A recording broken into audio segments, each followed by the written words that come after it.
With the second pick.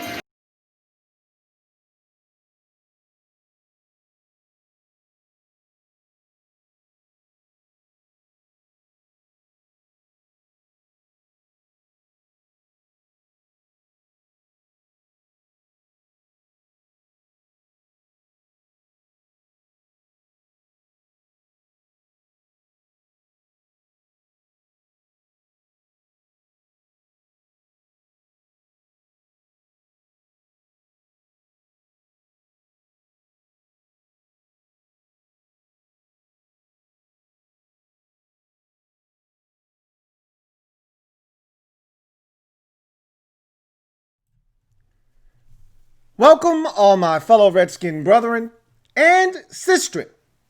I am your man and resident Redskins fan, Lou. Thank you for joining me here on the Redskins Report. Even the damn intro won't work. And you know what? That's probably a great microcosm of the day. You know,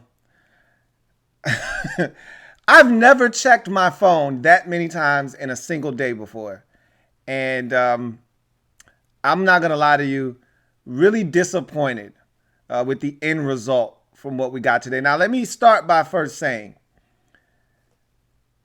these are people that we're talking about. And I think sometimes, and I've said this before, because I myself am guilty of this, we lose sight of that sometimes when we get caught up in someone doing something and wanting them to be entrapped and getting them out of a situation, or wanting someone to fall and don't really care by what means.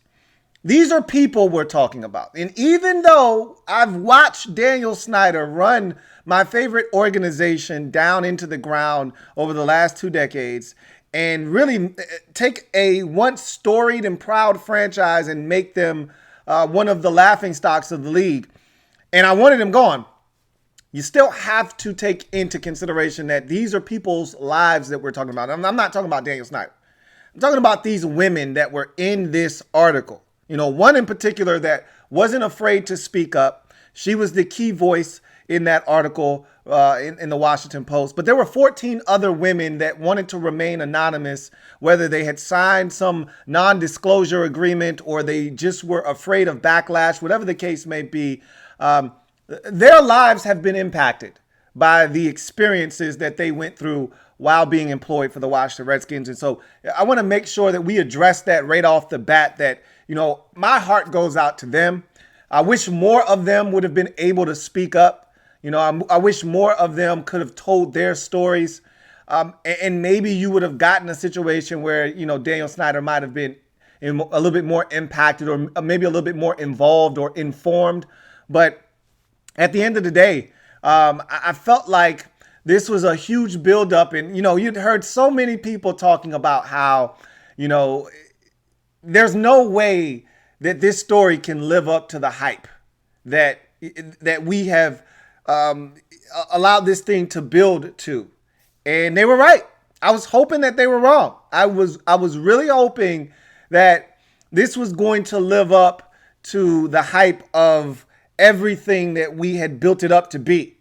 And unfortunately, you know, this is what happens. And I had tweeted this out. JP Finley was talking about how funny it was with some of the stories that were coming out. And I got so many messages from, first of all, let me thank every single one of you guys out there and gals who sent me messages trying to keep me in the loop. Most of them were false, okay? Most of them had no validity to them whatsoever, but I still wanted to see them. So I appreciate you guys sending me all of those messages. And I looked at every single one of them. And a lot of them, in many cases, I had already seen. But some of those things I hadn't seen. And you exposed me to some things, whether they were true or not true. I always tell you guys on socials, take everything with a grain of salt. And this is what I do. You know, a lot of what I do is I bring the information to you. It's up to you what you do with it. But I appreciate you guys bringing me this information, you know, and I choose to, you know, believe some, you know, toss out the rest. But I take everything with a grain of salt. I understand how socials work. At the end of the day, though, There are a lot of intriguing things that I saw over the last 48 hours or so. And there may be some validity to some of those things. But, we were expecting this explosive, dynamic article that was going to bring down this evil empire. And what we got is essentially what we've always gotten: another punch in the damn face, another black eye on the organization. And this one may ultimately cost us some draft picks, as someone tweeted to me. And they're probably right. At some point, the league's going to step in, slap the Redskins on the wrist. I don't know if them firing all the people and Larry Michael, he looks like a perv. All these years, I always looked at Larry Michael and I said, there's something off with this guy. He looks like a perv. And yeah, he's a perv. And the Redskins gave him two options. And you want to know why the Redskins? A lot of people said, well, why haven't the Redskins officially announced the retirement of Larry Michael? Why haven't they, sent him off in this grandiose fashion with a nice tweet or some kind of, nice memento on the way out the door? Now you know why. Because he's a perv. And they want nothing to do with him. And they gave him two options. Either you can retire, or we could put two in your dome on the way out and let everybody know that you were fired. You got two options. The other two weren't so lucky. They got fired. They didn't get a chance to retire. Larry Michael has been doing it for long enough that he was allowed to retire. The other two, no, not so much. But at the end of the day, he was just as guilty as the other two and probably should have been fired and not allowed to retire. But that's nor here nor there. At the end of the day, we were looking for this big bombshell that was going to blow this entire thing up, leave it in shambles, and allow us to start anew. We were going to build this thing from the ground up, like Starship Jefferson. I wanted to build this city. You know what I mean? And I thought nothing was going to stop us now. But I was wrong. It's just another punch in the face. It's another nice piece of leather right into my orbital bone. It'll be sore and swollen and black and blue. And as someone tweeted, the league may step in this time, and they may dock us a couple of draft picks, may fine us a few dollars.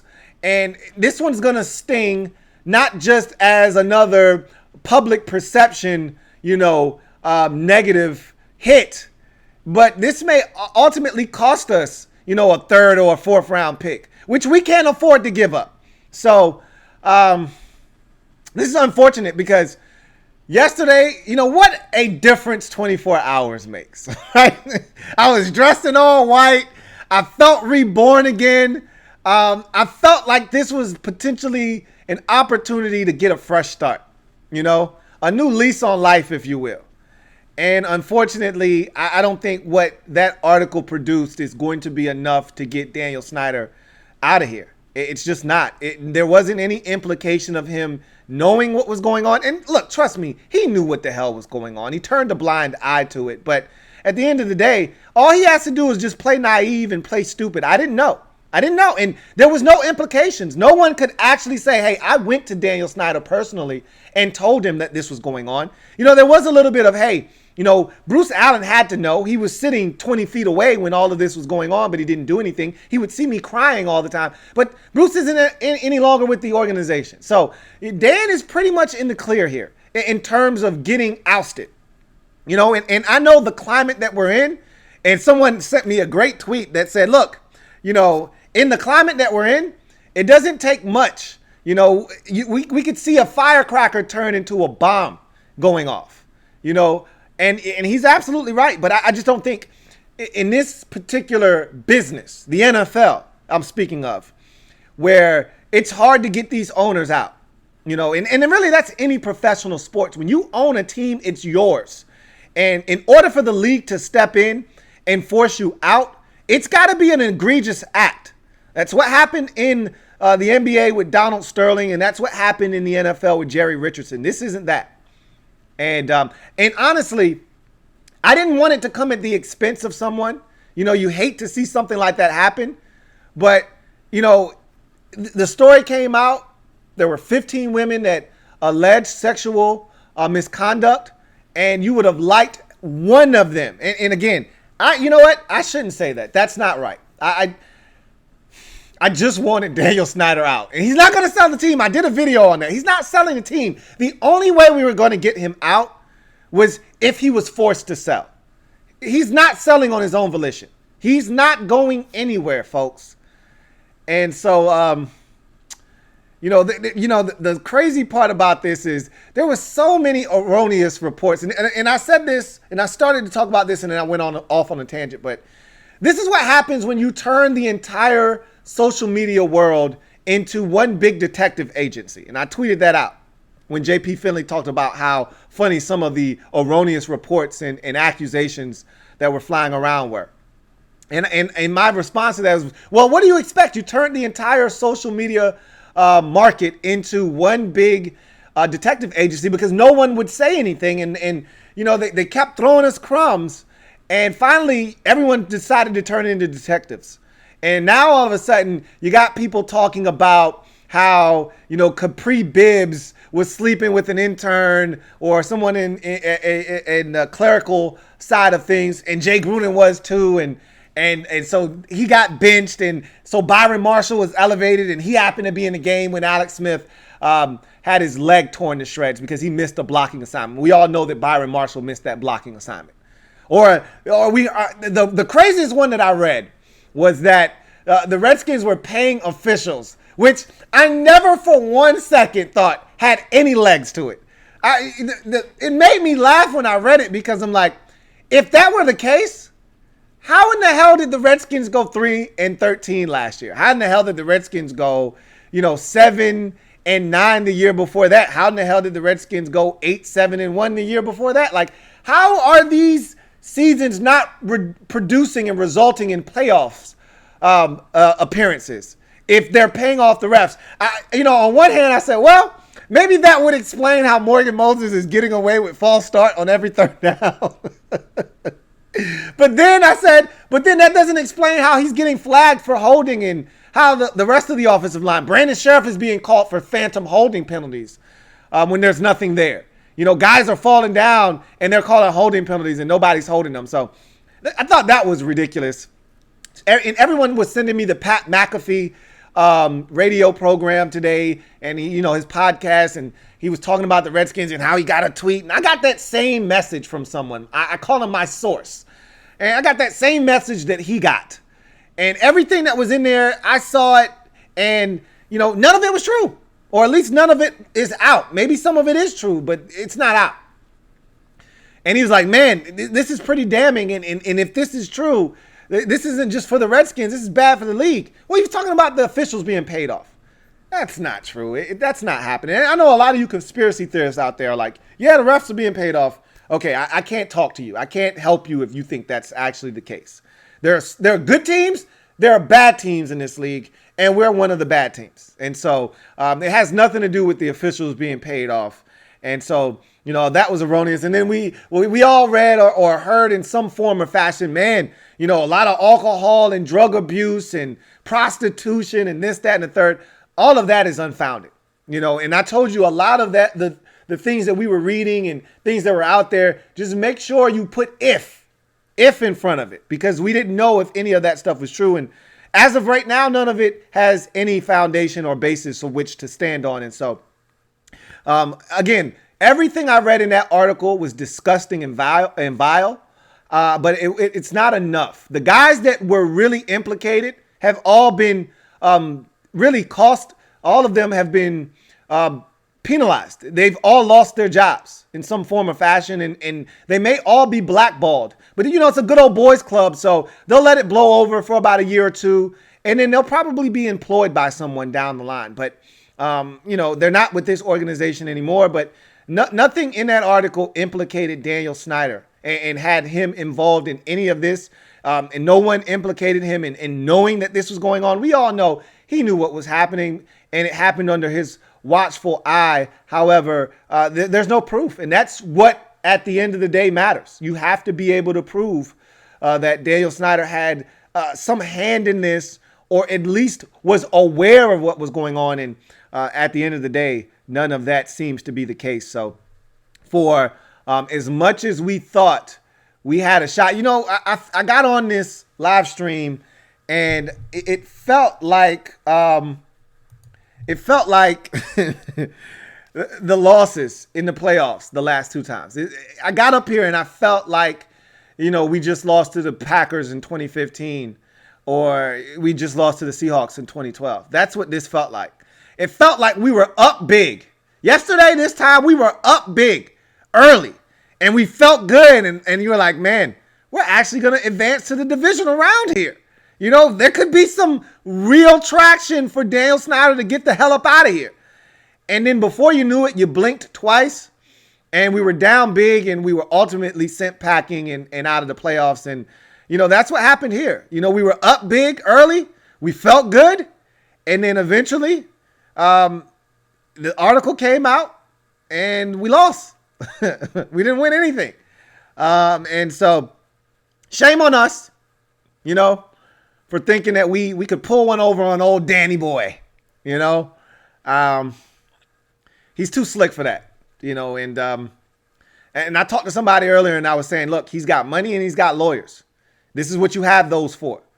And he's going to put them to good use. And he's already done that. He's already saved face by hiring one of the most powerful attorneys in the area. And allegedly she's coming in to do a full evaluation on the organization and its culture. Man, get the hell out of here. He hired her to pretty much say, hey, we're doing something about this. He's saving face. He's trying to already show everyone that, hey, we're proactive in this situation. We fired the guys. As soon as we got wind of this, we fired these guys. And we're bringing in someone to make sure that this never happens again. Right, Dan? Right. So, another black eye, another stain on this already stained and defaced organization. But if there's one silver lining in all of this, is that Ron Rivera was hired by Daniel Snyder to come in with a coach-centric approach, and now he's going to continue on that path. Whatever this path may be and wherever it may take us, he's going to get that opportunity. And as we talked about yesterday, with another ownership group coming in, potentially he may have had a shorter leash. Now he's going to continue on. And we like the direction that he has this program going in, even though we haven't seen anything yet.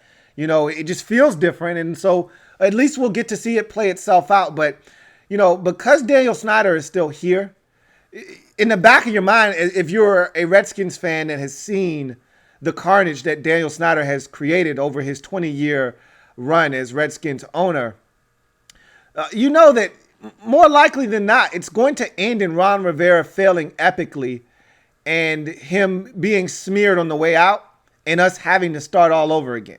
This is how it usually goes. So I'm going to remain optimistic, as optimistic as I can. I tell you this all the time. Cautiously optimistic is what I'm going to be. But we'll see what happens. At the end of the day, this isn't enough to get Daniel Snyder out. And I think a lot of us were hoping that, hell, if you're going to go through another, scandal and allegations and being drugged through the mud, at least you want to come out of this thing with some kind of prize at the end. And that prize was going to be maybe Daniel Snyder being forced to sell the team. Not happening. We're just settle for being drugged through the mud yet again and punched in the face with another black eye. So, but we're used to it, unfortunately, as Redskins fans. And I hate to say that, but it's the truth. Yeah, this is what we've been reduced to as fans, and this is what we've been subjected to. So, with that being said, we're going to talk about a lot of things tonight. We're going to talk, obviously, about this more. I have a feeling that we'll have more comments from you guys out there on this topic before the night is done. We'll talk about the name. And I think it's going to be a little while before we see anything done with that. I'll give you more of my opinion on the name tonight. I've kind of been a little bit vague. Even though I've given you some crumbs as to how I feel, I've been vague. So I'll be more specific tonight. Talk about the name and that and all that comes with it tonight. And we'll talk about Brandon Sheriff and the prospects of the 2020 season. So Lot to get to. Obviously, Kelvin Harmon tore his ACL. We'll talk about that as well. So much to get to. So many Redskins stories. It's amazing that the name change actually has to take a back seat to something because that's such a big story. It's a national story. Yet, here we are starting to show off and spending the first 20 minutes talking about something not name change related. That only the Redskins could possibly do something like that, where a story this big has to take a backseat to something else because we've effed up again. But that's essentially what we've become over the last 2 decades under Daniel Snyder. So with that being said, let's get to the comment section. And I thank you guys for joining me tonight. It's been a whirlwind these last couple of days. You know, you go from the excitement of, you know, potentially being able to start over. And again, I use that term very loosely, being excited, because again, us getting Daniel Snyder out of here was going to come at the expense of some women or some kind of situation that isn't going to bode well for him, his family, and the people that might have been impacted. But, you know, again, when you're a fan and you've been entrenched in all of that has been the Washington Redskins over the last 2 decades, sometimes you're a lot less sympathetic in situations than you should be. And I'm guilty of that. You know, I had on my blinders for a second. I didn't care. I didn't want to see anyone get hurt. But if it already happened and there was nothing we could do about it, at least let it be something that got Daniel Snyder the hell out of here. But at the same time, I don't want his family suffering. They didn't do anything wrong. You know, like, I don't wish any ill will on Daniel Snyder. I just don't want him to own my favorite football team. It's really simple. I don't wish any ill will on anybody. I don't wish any ill will on Daniel Snyder. I don't want him wrapped up in allegations of sexual assault or drug abuse or alcohol addiction or any of that stuff. That's not what I'm looking for. I just don't want him to own my favorite football team. I don't want him to own the thing that has brought me so much joy throughout my life, because he's destroying it.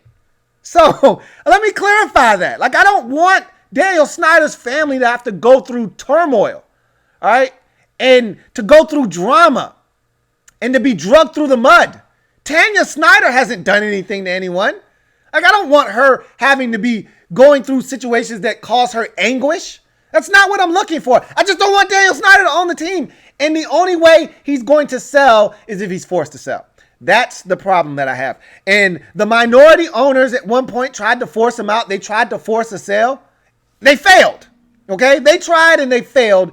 Daniel Snyder isn't going anywhere. I did a video on that already. I don't think he's going to sell the team.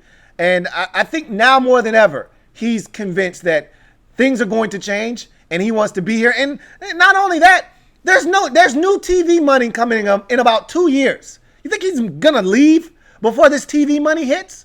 No way. He's not going anywhere. So I said all of that to say this. It sucks. It sucks when you've come this close, you know, this close to potentially getting an opportunity to start anew. But that's not going to happen. So let's go to the comment section. I've belly-hooed enough.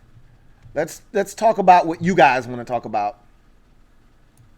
And so we start the night off with a super chat from Rob U. My guy, Rob U. I appreciate you, Rob U. And he writes, what up, Lou? Are we going to have football this year? And will this scandal be enough to get Snyder out of here?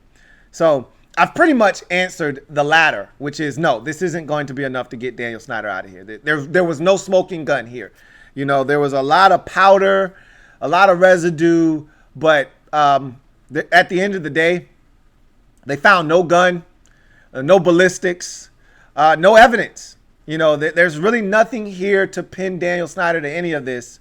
And so he's in the clear. The people that were implicated have been dealt with. And he has even taken the necessary steps of bringing someone from the outside in to make it look as if he's trying to clean things up, when really he's just trying to save face. But, you know, that's the right move if you're Daniel Snyder here. So, again, he's no dummy. He didn't get here on accident. So, no, he's not going anywhere. As for football this year, it's a very intriguing question. One I don't have the answer to. I'm going to tell you right now, though, if I were a betting man, I'd bet on the NFL starting the season on time. All right. What I wouldn't bet on and what I don't anticipate taking place is them completing a full 16-game slate. Okay. That's what I don't foresee happening. But I see them starting on time. And if you follow me on Twitter at Louis T Network, I tweeted out right before I got on that the Kansas City Chiefs have informed their rookies, they were the first team in the NFL to inform their rookies that, hey, business as usual. We're going ahead with things as scheduled. You guys got to show up in 48 hours to training camp. So the Texans then followed suit. So all the teams that had their rookies reporting on July 18th, they're going ahead with schedule. So that's a good sign that teams are moving forward, and there's no chink in the armor right now. So I feel confident that the league is going to start on time. I just don't know if I don't see any way that they're able to complete a full season, because I think COVID is going to get worse as the season changes and it gets colder. And I think you're going to see a little bit of a second wave, even though I never felt like the first wave ever really ended. So I don't see this season going off without a hitch. However, I do see them starting the season off. And so we will have football. Just how much of it is the real question, I believe. But we will see. Thank you for the super chat, Rob. You got another super chat. This one is from Jordan Like the GOAT. Thank you for the super chat, Jordan Like the GOAT. Greatly appreciate you. Jordan Like the GOAT writes, do you think Rivera is having second thoughts about being here? Maybe, but it's too late. You know, I talked about this briefly yesterday, but to elaborate on it, you know, he may have thought to himself as the Redskins were firing, you know, the pro personnel scout, another guy in the front office, and Larry Michael was allowed to retire. As these guys are being whisked out of the building, he's probably thinking to himself, what the hell did I really get myself into? Like, what is this cluster that I've gotten myself into? But at the end of the day, he said this himself. You know, we're trying to change a culture here. You know, and he said it again. You know, that's his buzzword, culture. And, you know, getting rid of those guys sends a message that that kind of behavior won't be tolerated. And I believe that with Ron Rivera in the building now. You know, before with Jay Gruden in the building, all bets were off. Jay was just a puppet, you know, and he had no control over anything. He barely had control over the roster on Sundays. But at the end of the day, Ron Rivera has a lot more control than any other coach that we've seen with this organization in quite some time. And because of that, I just don't see any way that kind of behavior will be tolerated as long as Ron Rivera is here. So to answer your question, I think he had some second thoughts, like, what did I get myself into? But, I mean, it's too late now. You know, what's done is done. All he can do is try to make the best of this situation. And that's one thing I love about Ron Rivera is he's always putting a positive spin on everything. Even situations where you're like, hey, Ron, there's no way you can put a positive spin on this. He's like, yeah, you know, we're trying to change the culture here, you know, and this is a part of that process. You know, no one said this was going to be easy and that I was going to come in here and that this job was going to be easy. But, you know, that's what we're doing. And this was another step in that process to cleaning things up and changing the culture. So, yeah, I think he does have second thoughts, but at the same time, really not much he can do about it at this point. Thank you for the super chat. Got another one from CGM87. Thank you for the super chat, CGM87, who writes, man, this organization has some people who can't keep their pants shaking my head. I loved Ron's quote tonight. He's got to stay no matter who the owner is. Well, don't worry. There won't be ownership change going on here. I think it's even going to be tough for the 40% minority ownership to get out, to be honest with you, because, again, unless someone is terribly desperate to get in, which It's a very, as I talked about, it's a very select group. It's a very elite club. NFL ownership is, and so while people are usually dying to get in, and even if you tell them they can only have 10%, they're dying to get in because 10% of $3 billion is a lot of money. It still means you're going to be a silent partner under Daniel Snyder. And I don't know too many people that's raising their hand to volunteer for that. The money's going to be great. But, if you're going to invest that kind of money, you want some say-so.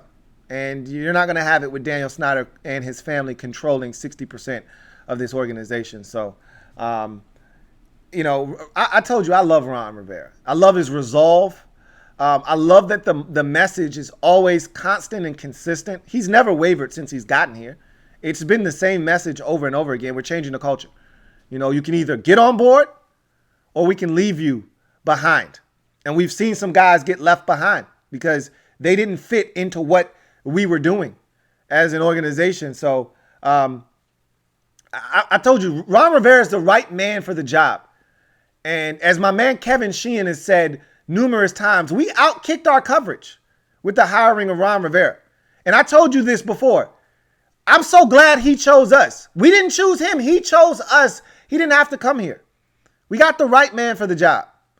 Now it's just a matter of, is he going to be allowed to do his job for long enough so that we actually see change take place? So thank you for the super chat, CGM87. I love Ron Rivera as well. LD Scott, thank you for the super chat. Greatly appreciate you. LD Scott writes, HTTX.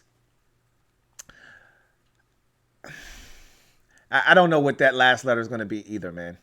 I hope it's not W for Warriors. If it turns out to be W for something else, cool. I don't want it to be Warriors. I've stated that, but we'll get into the name here shortly as we continue on. Thank you for the super chat, LD Scott. Matthew Manos with the super chat. Thank you for the super chat, Matthew Manos. Greatly appreciate you. Matthew writes, "Sup, brother? What's up with all of this BS?" He says, "What's up with all this BS? HTTR." Really, at this point, not a lot is going on. Article was released by the Washington Post. Just to recap quickly, 15 women alleging sexual misconduct while working for the Washington Redskins over the span of the last, let's call it 13 years or so. It really was a period. I take that back. It was really from, in the article, they really highlighted 2006 to 2019. But there were some people that worked in there from, 2000 to 2004. So I think there are really just from the entire organization, Dan Snyder run as owner of this organization. So, and only one really was able to speak and lay her whole situation out there. 14 spoke under a condition of anonymity for fearing that litigation might come their way because they signed an NDA, a non-disclosure agreement. So, it was a damning piece. Another black eye for the organization. But the people that were really highlighted in that story were all fired. And the Redskins obviously got wind of it. The Washington Post contacted them wanting to see if they wanted to state their case in this article. Of course, they didn't want any parts of that. But in doing so, they tipped the Redskins off as to what was coming. And so the Redskins were able to then be proactive and fire a number of employees and also allow Larry Michael to retire. So at the end of the day, none of this implicates Daniel Snyder. Really none of it really implicated Bruce Allen either. There was a lot of talk of Jay Gruden and Eric Schaffer were going to be implicated in some way, shape, form. And that wasn't the case. As a matter of fact, Eric Schaffer was led to believe to be one of the good guys in the organization, one of the few that actually was willing to help if these women were willing to go public with their gripes. So, It wasn't what we thought it was going to be. But at the end of the day, it's just more Redskin shit. It's more stuff that we've had to deal with. Nothing new, nothing different. Just, same Redskins bullshit that we've dealt with for the last 20 years under Daniel Snyder, essentially. So, thank you for the super chat, Matthew Manos. CGM 87, double up, thank you for doubling up, CGM 87. Thank you for the super chat. He writes, I believe every rumor about Jay and Capri Bibbs, to be honest. Get Steve Buckhantz in the booth. They got to stop spiking the coffee with Viagra at Redskins Park. I believe the Capri Bibbs situation. I don't doubt that at all, and it came out of his own mouth. And, honestly, what does Capri Bibbs need to lie for? It's not going to do him any good tossing that out there. Now, he has since deleted it. But, what good was it going to do him coming forward with that story if there was no validity to it, So I think there's some validity to it. And if you don't know what we're speaking of, apparently, and I think I glossed over this earlier in the show, but quickly, Capri Bibbs, as you remember, was once a member of this football team. And apparently he was sleeping with someone in the Redskins organization that happened to be Jay Gruden's side piece, apparently. Again, all of this is hearsay and allegations. We don't know any of this to be true or not. But again, this is coming from Capri Bibbs, if you believe it. And Jay got mad that, they were smashing the same person in the organization, and Jay was petty, and we've seen Jay be petty before, so I don't put anything above Jay, but apparently Jay got mad. He was salty about the whole situation, made Capri Bibbs inactive, elevated Byron Marshall. That happened to be the infamous 2018 Houston Texans game, in which Byron Marshall missed a key block that allowed a free blitzer to come in and snap Alex Smith's leg into pieces. So there's that. I like to think that there was some validity to that, but again, I can't say with 100% certainty. I'm not saying. I'm just saying. I'd love for Steve Buckhantz to be in the booth, man. He's awesome. He's very versatile and multifaceted, but he's a basketball guy. He's been a basketball guy. Not to say that he didn't know anything about football. And look, generally, guys that are play-by-play guys, they travel well. They can do any sport you want them to do. But Steve Buckhantz has been a basketball guy for the last, 25, 30 years with the Bullets/Wizards. So I don't know if that's a great fit or not. There are plenty of guys that do football play-by-play that'll probably be able to make a seamless transition into the booth. But, Buck is a hell of a play-by-play man. And, I think a lot of people just want to see him back behind the mic. But I don't know if this is the right job for him or not. Thank you for the super chat, CGM87. Got another super chat, this one from King of the North. Thank you for the super chat, King of the North.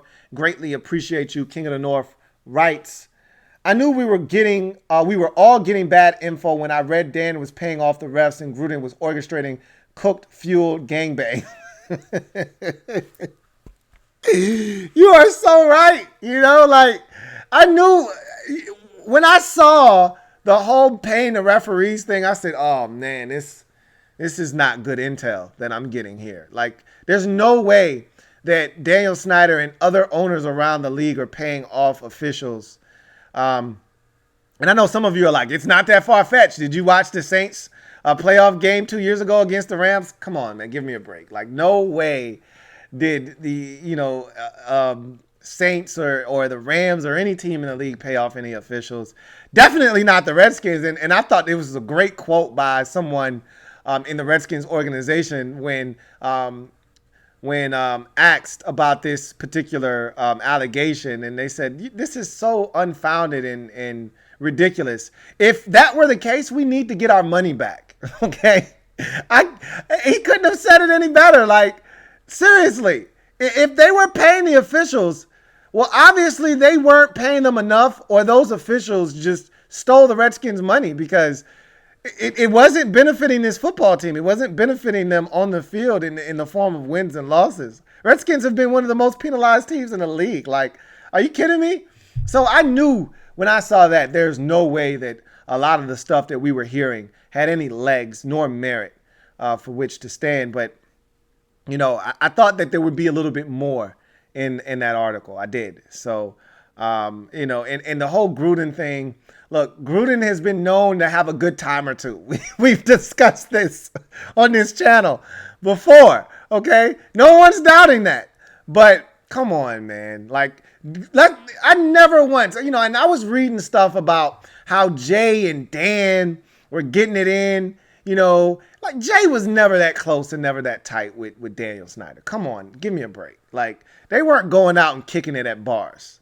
They weren't going out and smoking weed together and snorting coke and all of that shit that I was reading. Like, are you serious? Like, had you come at me and said that alcohol was involved and it was Bruce and it was Dan, okay, I'd listen to that. But, they were drinking Coors Lights. They weren't knocking back a bunch of hard liquor. You know what I mean? Like, I just knew that this stuff, it was getting out of hand. It really was. I'm glad the article came out today and not tomorrow, because had they given us another 24 hours, who knows what would have come out, man. There might have been dead bodies under Redskins Park had they given us another 24 hours with the way this thing was trending. Okay, like, it was getting out of line, So I'm with you, King of the North. I thought this thing was getting really, really out of control. People were getting out of bounds, and I'm glad the article came out so that they could put all of that stuff to rest. Thank you for the super chat, King of the North. Got another super chat. This one from HTTR for life. For life. Thank you for the super chat, HTTR for life, who writes, "Knew I shouldn't have gotten my hopes up." I felt the same way. I allowed myself for a second, and I'm usually one that is guarded. I usually keep my defense up, especially when it comes to this football team, because I've been let down so many times in the past. My mantra, my motto. Hope for the best, expect the worst. All right? And for a brief second, I had a role reversal, and I was expecting the best and hoping for even better. And I simply dropped the ball. I should have been a little bit more guarded in my optimism, but I was eating those crumbs that were being left for me, and man, were they delicious. And it led me down a path that led me to believe that maybe there was a fresh start at the end of all of these crumbs. Maybe I was going to finally get to grandma's house, and it was actually going to be made out of candy and cookies and all kinds of delicious treats. And there wouldn't be a wolf or a witch inside waiting to eat me. But as usual, I was wrong. There was a wolf there, or a red wolf.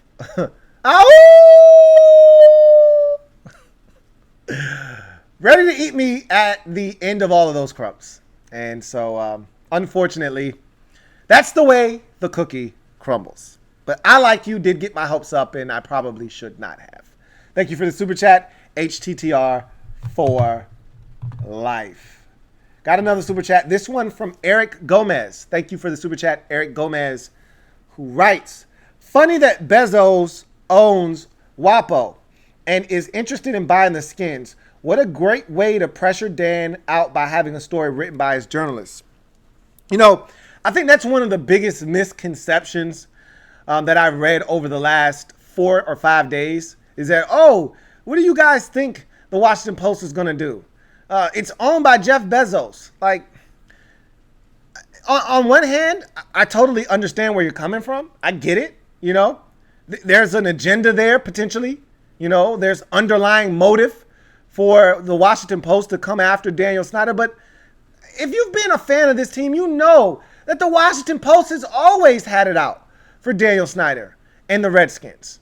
You know, ever since Snyder has taken over and been such a poor owner and they figured it out, they've really tried to stick it to the Redskins, whether it's been behind the name or just behind all of the shenanigans that goes down at Redskins Park. And because of that, they've always been a nemesis of the Redskins and Daniel Snyder. So it didn't just happen. Jeff Bezos bought Washington Post in 2018. It's not like he's owned the Post for the last 15 years. He just bought the Post, 2-3 years ago.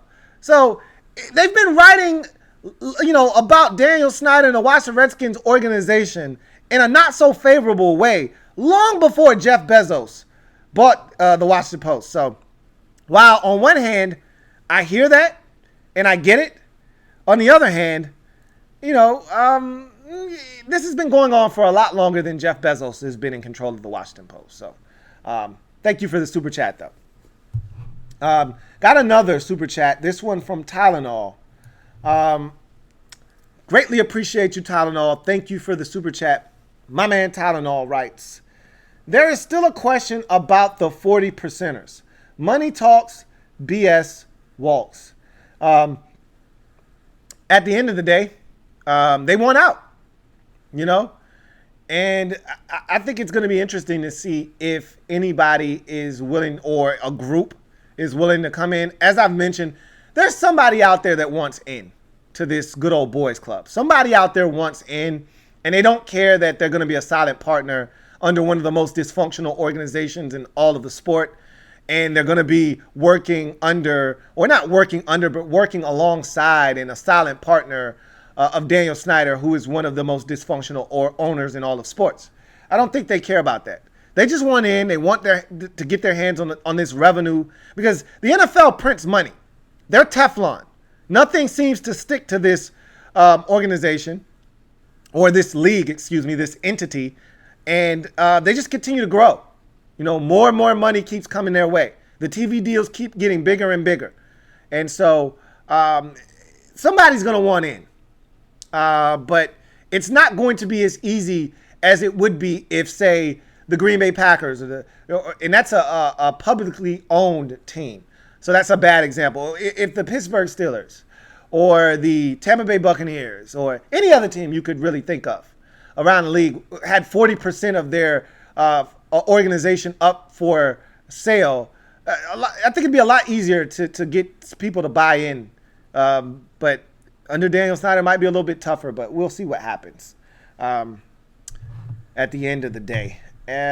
Thank you for that super chat, Tylenol. Got another super chat. This one from Redskins 12th man, Redskins Bay 12th man. Thank you for the super chat, Redskins Bay 12th man, who writes, grrr, I want him. Snyder, gone. I think we all wanted Snyder out of here by hook or by crook. And again, I'm guilty of having tunnel vision and just wanting him gone and not really caring at whose expense it came. I just wanted him gone. And I'm guilty, and my conscience is speaking to me a little bit, because I was a little out of pocket. And again, I don't wish, as I mentioned, I don't wish any ill will towards him or his family. I just don't want him to own this team anymore.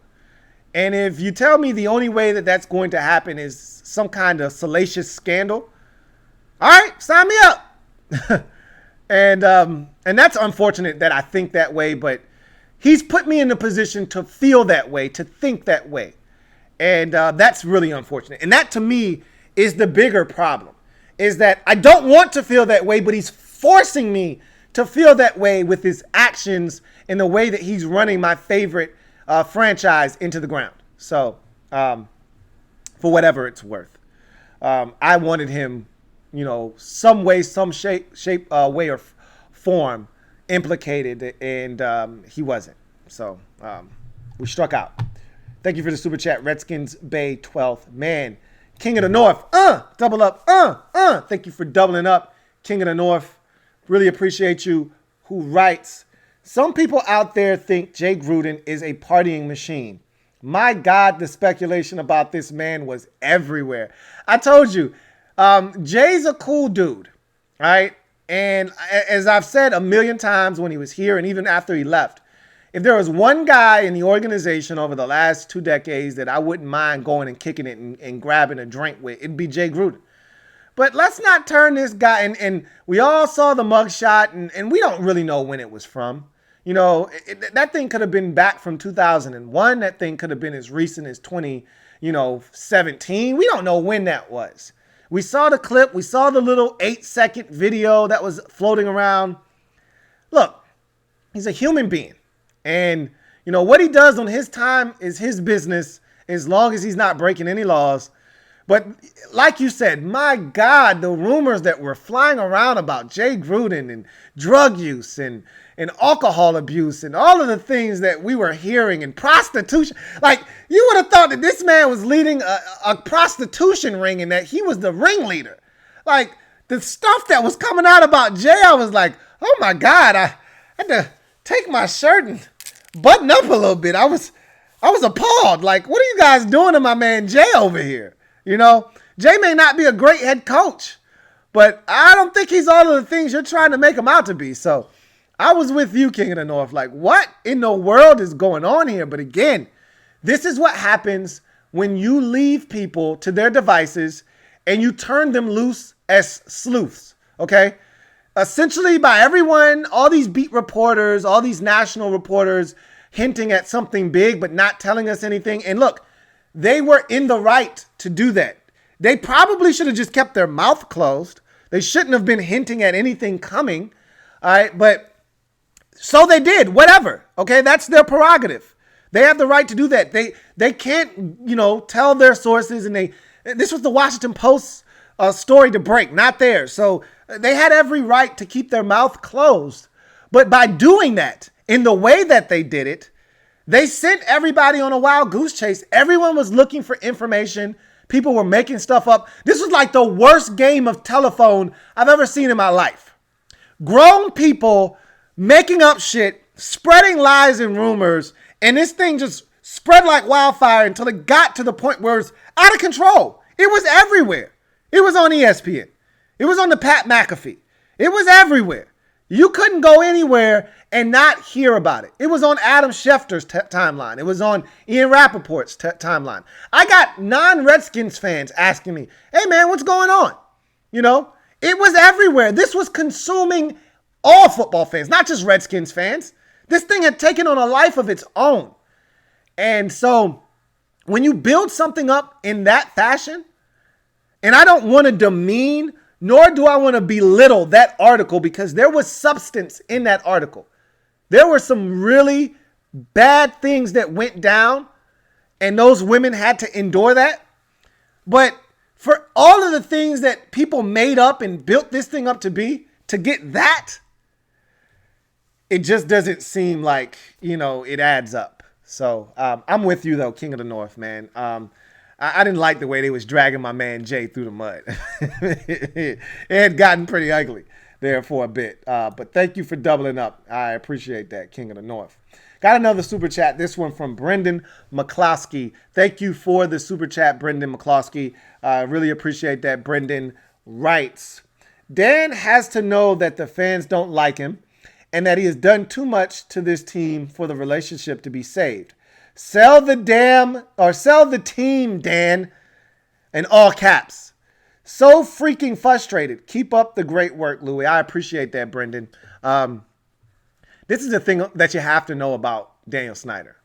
He keeps himself isolated. He is closed off from all of us. He lives in his own bubble, in his own world. I just want you to think about this for a second. It literally took the stadium, and I told you guys this. Like, it wasn't going, you could keep tweeting out hashtag fire Bruce Allen, and we could do all this until you hit Daniel Snyder where it matters most. And I told you guys this. I said, you don't have to worry about me going to a game, helping anybody else go to a game, buying any merch, or anything of the sort. I'm not putting a single penny in this man's pocket until change takes place. And I told you guys to do the same. And until he started showing up at FedEx Field and sitting in his suite and looking at the field and looking at the stadium and seeing it a third of the way filled, and of that third, 2/3 of it of the opposition, fans of the opposition, change wasn't going to come. It wasn't until he looked around and said, we're losing money here. We're hemorrhaging money every week we have a game at this stadium. You know, concession is down, parking is down, the in-game ticket sales are down.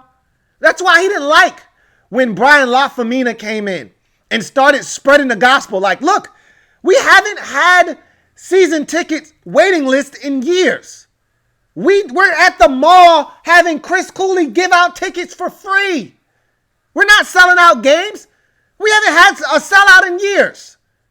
So all of that stuff is transpiring, and it didn't happen. It didn't resonate with him because he's isolated. He's in a bubble. He's not seeing the Twitter. He's not seeing all of the stuff that we're putting out there. He's not feeling the backlash of, hashtag fire Bruce Allen or hashtag sell the team, Dan sell the team. He's not seeing any of that stuff. He could care less about how we feel. It wasn't until we reached in his pocket. Same thing with the name change. Even though I hate the name change, this wasn't going to happen until the sponsor started reaching in his pocket. Hey, man, I'm going to have to come get some of that bread up off you if you don't do what we ask you to do. And so Dan Snyder is always going to be the same guy. It's always going to be about the bottom line. It's always going to be about his pockets. And so Dan could care less about what you, me, or any other Redskin fan thinks. This whole movement for Red Wolves, he could give two shits about it. He's not listening to us. I'm not banging the Red Wolves drum, but a lot of you out there are. He could give two shits about that. I've heard all along Warriors is the name that he likes. And if that's what he likes, and if somebody out there, and if he hires some kind of marketing firm to give him ideas, and if they think Warriors is the move, he's going to go with Warriors. He give two shits about what you think. You know, you could poll 10,000 Redskins fans, 100,000 Redskins fans, 1,000,000 Redskins fans, and 90% of them could say, we want the name to be Red Wolves. He'd still name it whatever the hell he felt like naming it. He's that oblivious to what's going on outside of his bubble. So, you know, he doesn't care about the fact that he's not liked in his own hometown. He could care less about that. Hell, he spends half his time in France on his yacht any damn way. He could care less about what's going on. When the whole name change shit hit the fan, he wasn't even in the States. This guy could care less about what we think. And that's one of the most disappointing parts about being a Redskins fan, is that our owner just doesn't give a damn about us. He doesn't. He really doesn't. And there's not a damn thing we can do about it.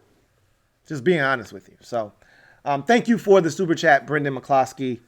Greatly appreciate you. It is frustrating. I wish he would sell the team, but he's not. I already told you. He's not selling the team. And deep down, you know it as well. He's not going to sell the team. That's why we needed something like this to push him over the top. But it's not going to happen. Got another super chat. This one from my man, Barrett Downing. Thank you for the super chat, BD. Greatly appreciate you, BD. Not sure if this is your first time around or your second time around. I'm going to quickly do a little sweep just to make sure. No, this is your first time around. Have a feeling it won't be your last, though. But let's get back to my man.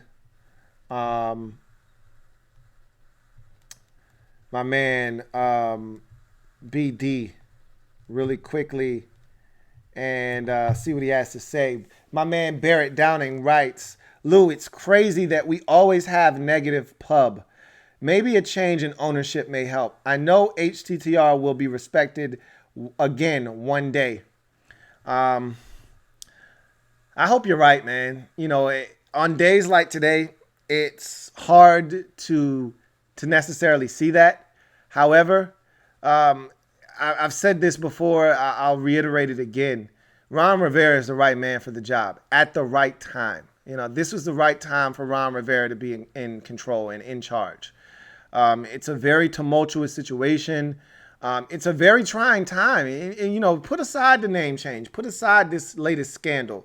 Put aside all of the things that have taken place. And just look at the COVID situation and the team not being able to have access to these players. It's comforting. It's refreshing to know that we've got a guy that has been through something similar to this before. Not quite the same, but something similar to this before. Like, Ron Rivera is the right man for the job at this very moment. My only fear is that he won't be allowed to see this thing through. And, it'll take some really poor showings by the Redskins for that to take place sooner rather than later. But, with Daniel Snyder, we've all seen this. He makes decisions on a whim, off the seat of his pants. And so, he's all in on Ron Rivera this year. And then, 2 years after hiring him and 2 lackluster seasons, Dan may be in a position where he's like, if he doesn't win out of the gate in year 3, I'm going to fire him. We don't know. So I believe that, Ron Rivera is the right man for the job. And if we're going to be respected anytime in the near future, it'll be because of Ron Rivera and his ability to help steer this ship in the right direction. But on days like today, it's hard to see the light at the end of the tunnel. But you're right. One day, this organization will be respected again. I just don't know when that day is. And that's the part that's so frustrating for all of us as Redskins fans, because we want that day to come sooner rather than later. We've endured so much. A day like today reminds you of that. We've been down this road before. We're sick of being down this road. One of our favorite off seasons was an off season 2 years ago where there was no drama. We literally had nothing to talk about. And it was boring, but it was so refreshing because there was nothing negative to be said about the Redskins. And you fast forward 2 years into the future, or to present day, I should say, and we're right back where it seems like we always are. So thank you for the super chat, BD. Greatly appreciate you. Got another super chat. This one is from Simba Sexy 1. Thank you for the super chat, Simba Sexy 1, who writes, Dan can do no right for y'all. Even if God himself told y'all Dan was good, you'd argue with him. He's in a lose-lose situation with this fan base. Sad. There are people that this isn't about good versus evil, even though I've heard people talk about the tyrant that Daniel Snyder is. But that's nor here nor there. I could care less about whether he's good or not. You think all 32 NFL franchise owners are good people, good men? No, they're not. There are probably less good men owning NFL franchises than there are bad ones. However, that no one cares about that. The only thing we care about is wins and losses, and how you conduct business. And Daniel Snyder has conducted business in such a terrible fashion that it has not only stained this football team, but it's stained the legacy of this organization. People don't remember the 80s and the early 90s. That's 30 years ago. Nobody wants to talk about that anymore. All we want to talk about is the present. What are you doing now? It's a Janet Jackson league. What have you done for me lately? Doom, doom, doom, doom, doom. Ooh, yeah. And all Daniel Snyder has done of late is destroy something that you, me, and everyone else that are Redskins fans love, to the point where some of you are apathetic. I mean, if you're watching this, more likely than not, you're not apathetic. But there are a lot of people out there that really don't care anymore. They don't have the passion and the pride for the Redskins like they once did before. And a lot of that stems from Daniel Snyder. And if you want to protect him, if you want to go to bat for him, that's your prerogative. I'm not going to stop you. But you're not going to sit here and try to make me feel bad for not wanting him to own this franchise. You're not going to make me feel bad for that. And I already stated this, and I'll state it again. For those of you in the back that have a listening problem, I don't wish any ill will on Daniel Snyder. I just don't want him to own this team. And the only way I see him not owning this team is him ending up in some kind of scandalous situation. I don't want that to happen. I would just like him to wake up one day and say, you know what? I'd like my assets to be liquid. So you know what I'm going to do? I'm going to sell the team. Because right now I have no liquid assets. I have no liquidity. So I want my money. The only way I'm going to get it is if I sell the team. That's what I'd like him to do. Wake up one morning and say, you know what? I'm not having any fun anymore. I'm not enjoying myself. This isn't what I envisioned when I bought this team back in 1999. How about I just take my money and go? Great! Take your money and go. Sell the team. It's not happening, bruh. So in order to get him out, something's going to have to come about. And again, I don't wish any ill will towards him or his family. I just don't want him to own this team. And if you can't understand that, then again, I can't help you. Thank you for the super chat. Zimba Sexy 1. King of the North, tripling up. Thank you for the super chat, King of the North. Thank you for tripling up, King of the North. Greatly appreciate you, King of the North.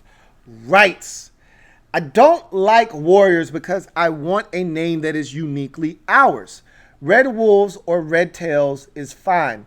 People talk about trolling Red Tails, but we've dealt with dead skins and foreskins for years. You're right about that. And I've told people that as much as well. Like, look, don't worry about getting teased. You know, don't worry about being made fun of. We've dealt with that in the past, and I didn't even bring up foreskin. I just brought up dead skins. Like we've dealt with this before. Like, that's not a big deal. I don't go into this situation thinking about, like I told you this yesterday. I don't go into this thinking about, oh man, what about Red Wolves? We can name the stadium, nickname it the Den, and the defense can be the Wolfpack. Like, I'm not thinking about that. That's ancillary stuff. I could care less about that. I want that stuff to happen organically. If you're thinking about that now, you're way ahead of the game, but probably prematurely ahead of the game. Like, think of a name that just encapsulates everything about this team, this area. You want it to be unique. And then let the nickname for the stadium, let the nickname for the defense happen organically. Don't force it. So I, like you, and I've stated this, it's the one thing that I've laid claim to this entire time when talking about the name. I don't want Warriors because it's already being used. It's already got an established history and a legacy. Let those teams have that. All right? Forge your own path and your own legacy. It's the same thing Joe Theismann tried to get through to Dwayne Haskins. It didn't resonate. All right? But get your own name. Make your own name. All right? So if I'm the Redskins, and I know a lot of you, let's kind of switch gears for a second and talk name, since we're on the subject matter. I know you guys have heard of Martin McCauley, who is a entrepreneur who has bought up a bunch of names.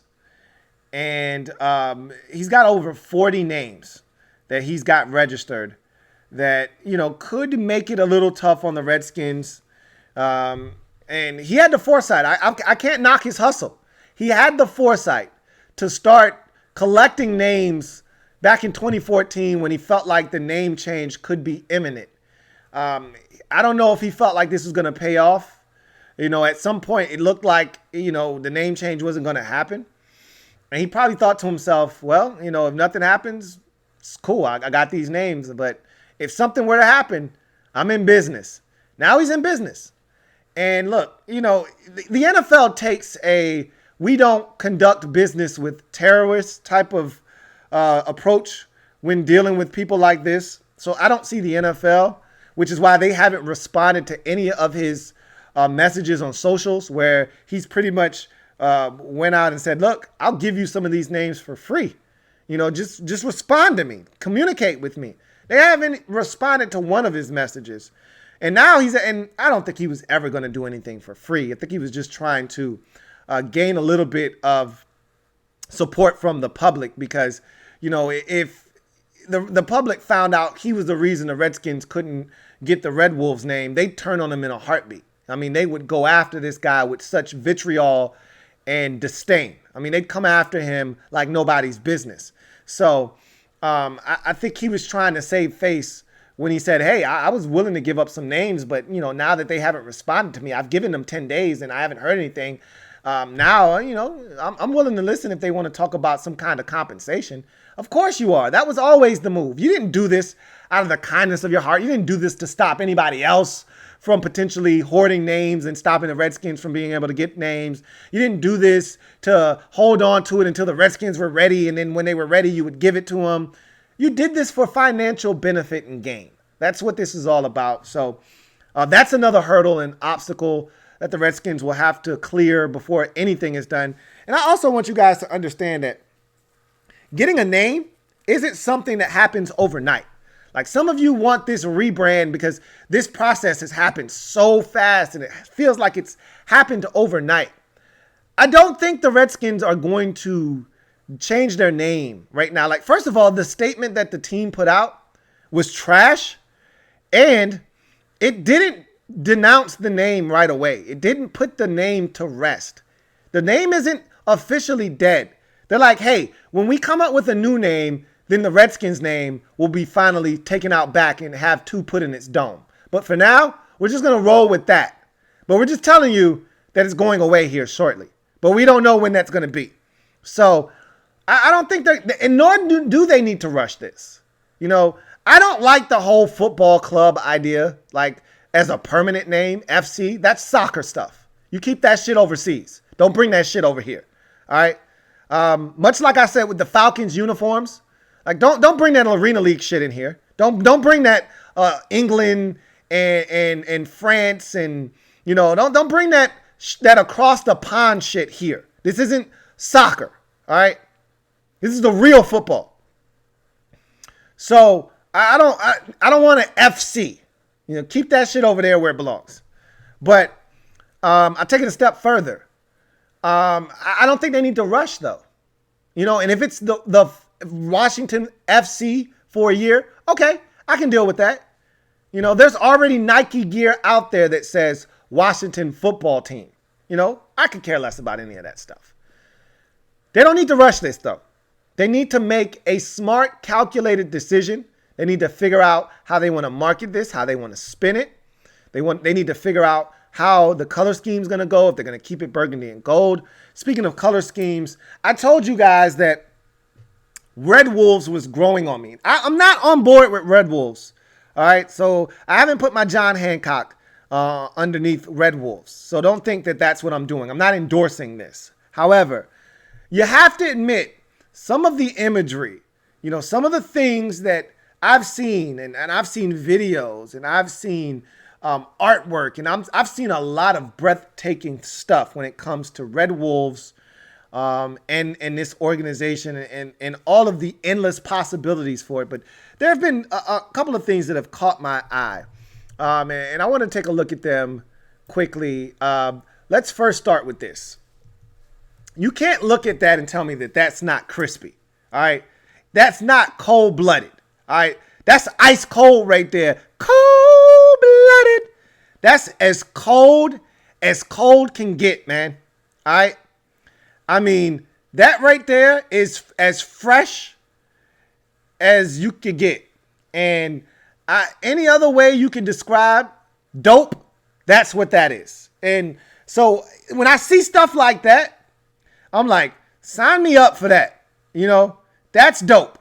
You keep the R, and speaking of keeping the R, you could go here when you start looking at mock-ups. And, this was a Washington Sports question that they posed to some fans and people that are marketeers that are in the know, people that would look at these logos and say which one would be the easiest to market. Two of those stand out. I can't speak for you guys out there, but two of these stand out to me when you're talking Red Wolves, if you wanted to go that direction. Really, the one that I like the most is in the top left-hand corner, number one. And that picture that you saw of Terry McLaurin, and I'll go back to it briefly, this is done by the same person or same group that did those two logos, the ones on the left, top left, number one and number four, right underneath it. All done by DC Sports XP. And he's doing a phenomenal job, or she or they are doing a phenomenal job. That one in the top left-hand corner, though, number one, to me is the best of those logos. It's clean, it's efficient, it's effective. It encapsulates this area. And I love the wolf and how it creates the W. It's just a simple, clean look.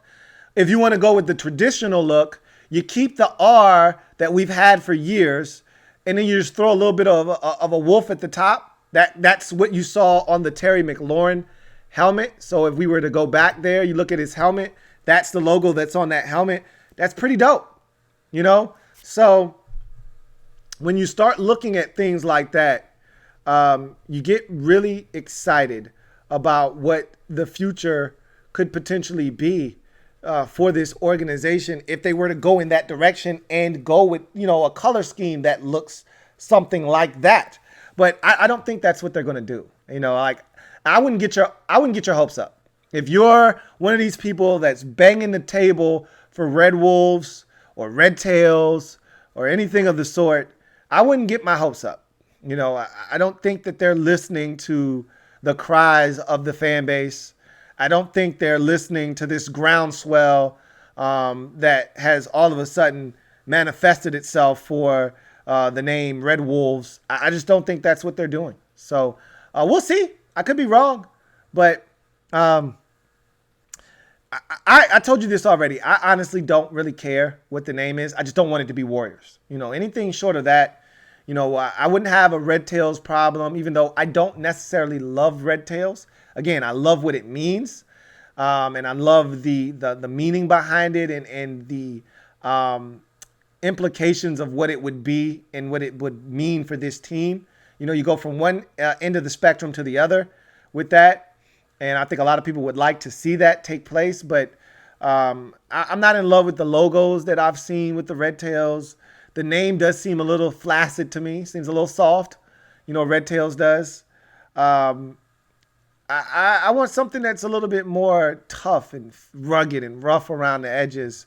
I wouldn't mind Rebels or anything like that. Renegades, I don't think I would have a problem with any of those, you know.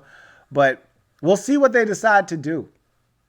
I told you I would prefer something starting with an R. And as a matter of fact, I do want to take a look at one more thing here as we take one more look at this dope jersey sported by our guy Terry McLaurin. But I do want to bring up the poll that I issued to you guys about a good week and a half to 2 weeks ago. And it's over 600 votes now. At the time of this screen capture, it was at 600 votes exactly. So that's a nice sample size from you guys. Great turnout there. And I appreciate every single one of you who voted. And there's still plenty of time to vote if you would like to.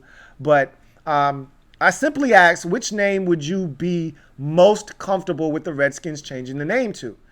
And I gave you 5 options: Warriors, Renegades, Rebels, anything beginning with Red, and then the last option was Other.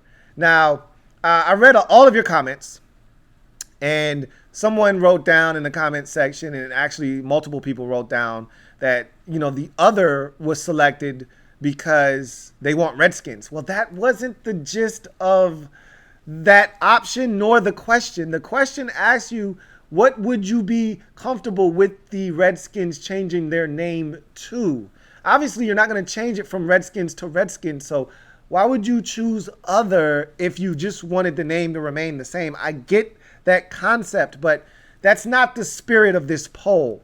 So Other was probably somewhat skewed by people who just wanted the name to stay Redskins, which wasn't the spirit of this poll. So, I'll take that with a grain of salt. I was somewhat shocked because I thought anything beginning with red was going to be your clear-cut, definitive leader in the clubhouse.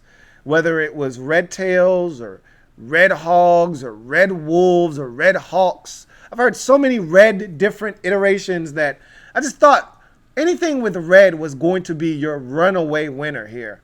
And I was wrong. And I was shocked to see Warriors have the same amount of percentages as anything beginning with red. I actually thought Warriors would be a lot less in favor than anything beginning with red. And so there are a lot more of you out there that aren't opposed to the nickname Warriors. And, if that's what direction they decide to go in, whatever. I don't want it to be Warriors, but it's not something that I'm willing to get all bent out of shape about, So I'd actually prefer Renegades or Rebels over Warriors. And neither one of those did all that well.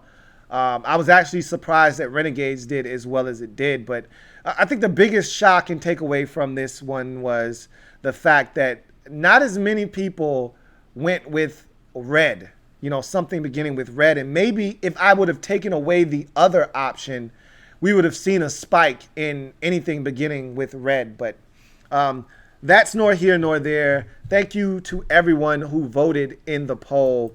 And so, as my man King of the North said very eloquently, any name is going to be fine. And you shouldn't allow the fact that we may be made fun of with a specific name to be the reason you don't want to go with it, because we've been made fun of with our name for years. So I wouldn't have a problem with that. Anyhow, thank you for the super chat and tripling up. King of the North. Got another super chat. This one from J.R. Hicksonball. Thank you for the super chat, J.R. Hicksonball, who writes, "What up, Lou? We won't have a 2020 season. Bank it. Snyder can kick rocks. Larry Michael, you nasty old perv. Truth be told, LOL. Karma is a you-know-what. Much love. Keep safe. HTTR." Thank you for the super chat, J.R. Hicksonball. I think we will have a 2020 season. I don't think we'll have a full 2020 season, but you may be right. All it takes is for the Players Association, the NFLPA, and the league to not be able to agree on, compensation, to not be able to agree on COVID procedures. All it takes is for just a simple breakdown in communication between the two sides. All it takes is for one player to get really sick. All it takes is for one big outbreak. All it takes is for one big fill in the blank, and this season could never get off the ground, or it could come crashing down. So I think we'll see a season. I just don't think we'll see a full one. I agree with everything else you said. Snyder could kick rocks.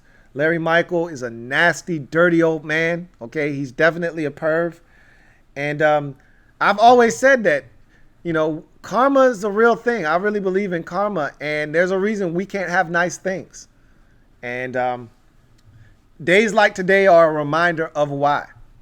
Thank you for the super chat, J.R. Hicksonball. Thank you for the super chat, Chris Lou. Greatly appreciate you, Chris Lou. My man Chris Lou writes, #change of culture was never underestimated.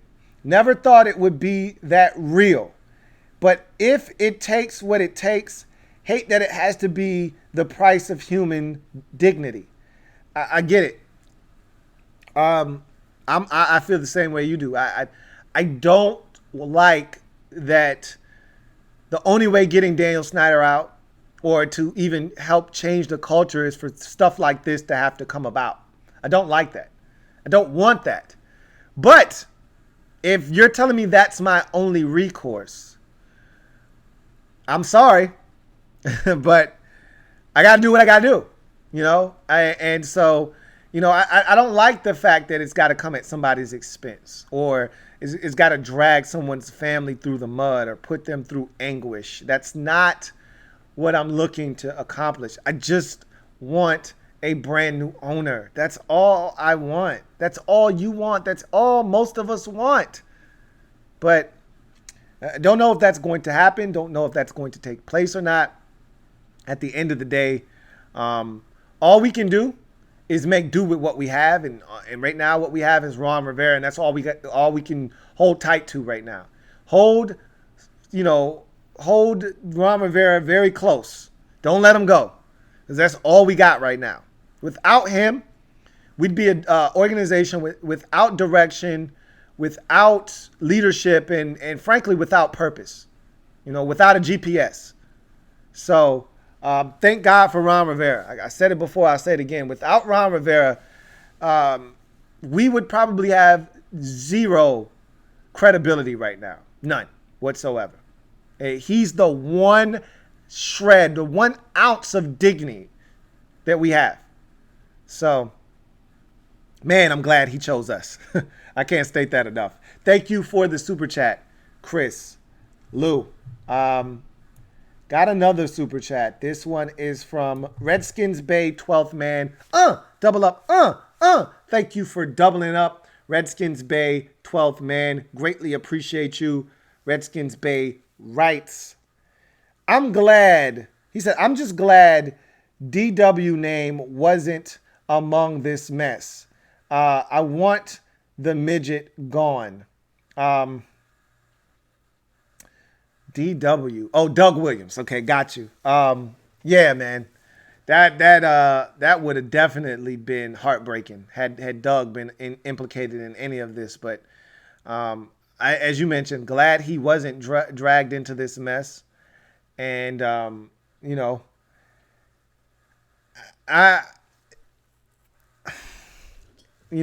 whole Daniel Snyder thing it's not complicated, man. Some people try to make it out to be. Some people try to make it seem like we're trying to attack, his character, and, because I don't know him personally. I can tell you this, he's definitely got a complex. The fact that everyone has to call him Mr. Snyder, no matter if the person's older than you or not, like that to me is asinine. But okay, whatever. I don't have a problem with everyone having to call him Daniel. That's what his mama named him. Your mama named you Daniel, I'm going to call you Daniel. I don't have a problem with that. Matthew McConaughey doesn't like people to call him Matt. You have to call him Matthew. Oh, that's what your mama named you? That's fine. I don't have a problem with you wanting people to call you by your government name. But I have a problem with the way you treat people. And we've seen the way that this organization, and even in that article, Dan didn't do anything, criminally wrong, but he was treating people wrong. He was demeaning people in that article. It doesn't sound like he's a nice guy. I don't care about that, though. Would I like a nice guy to run my organization? Would I like my owner to be more like Art Rooney? Yeah, I would. That'd be awesome, actually. Thank you very much. That's not the case. I just want this organization to be run with a level of dignity that we haven't seen since Daniel Snyder's taken over this organization. I want to see this organization run with dignity and win. We're not asking for much, but it doesn't seem like those two things are synonymous with Daniel Snyder. Dignity and winning. And because of that, I want him gone. It's one thing that we suck and that we lose but if you're going to lose, at least be lovable losers. You can't lose and be vile and disgusting and everything that you touch rots. And that's what we've been.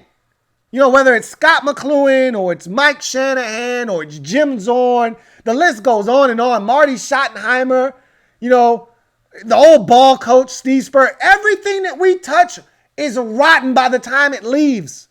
It's not a coincidence. Bruce Allen, the list goes on and on and on. And we don't just send people on their way when we're done with them. We smear their name through the mud. There's a mean-spirited, smear campaign on the way out. It's never just this gracious parting of ways. Look at Brian LaFemina and his staff. Unceremoniously shown the door before the end of the season. Not a full year in Washington because they were telling the truth.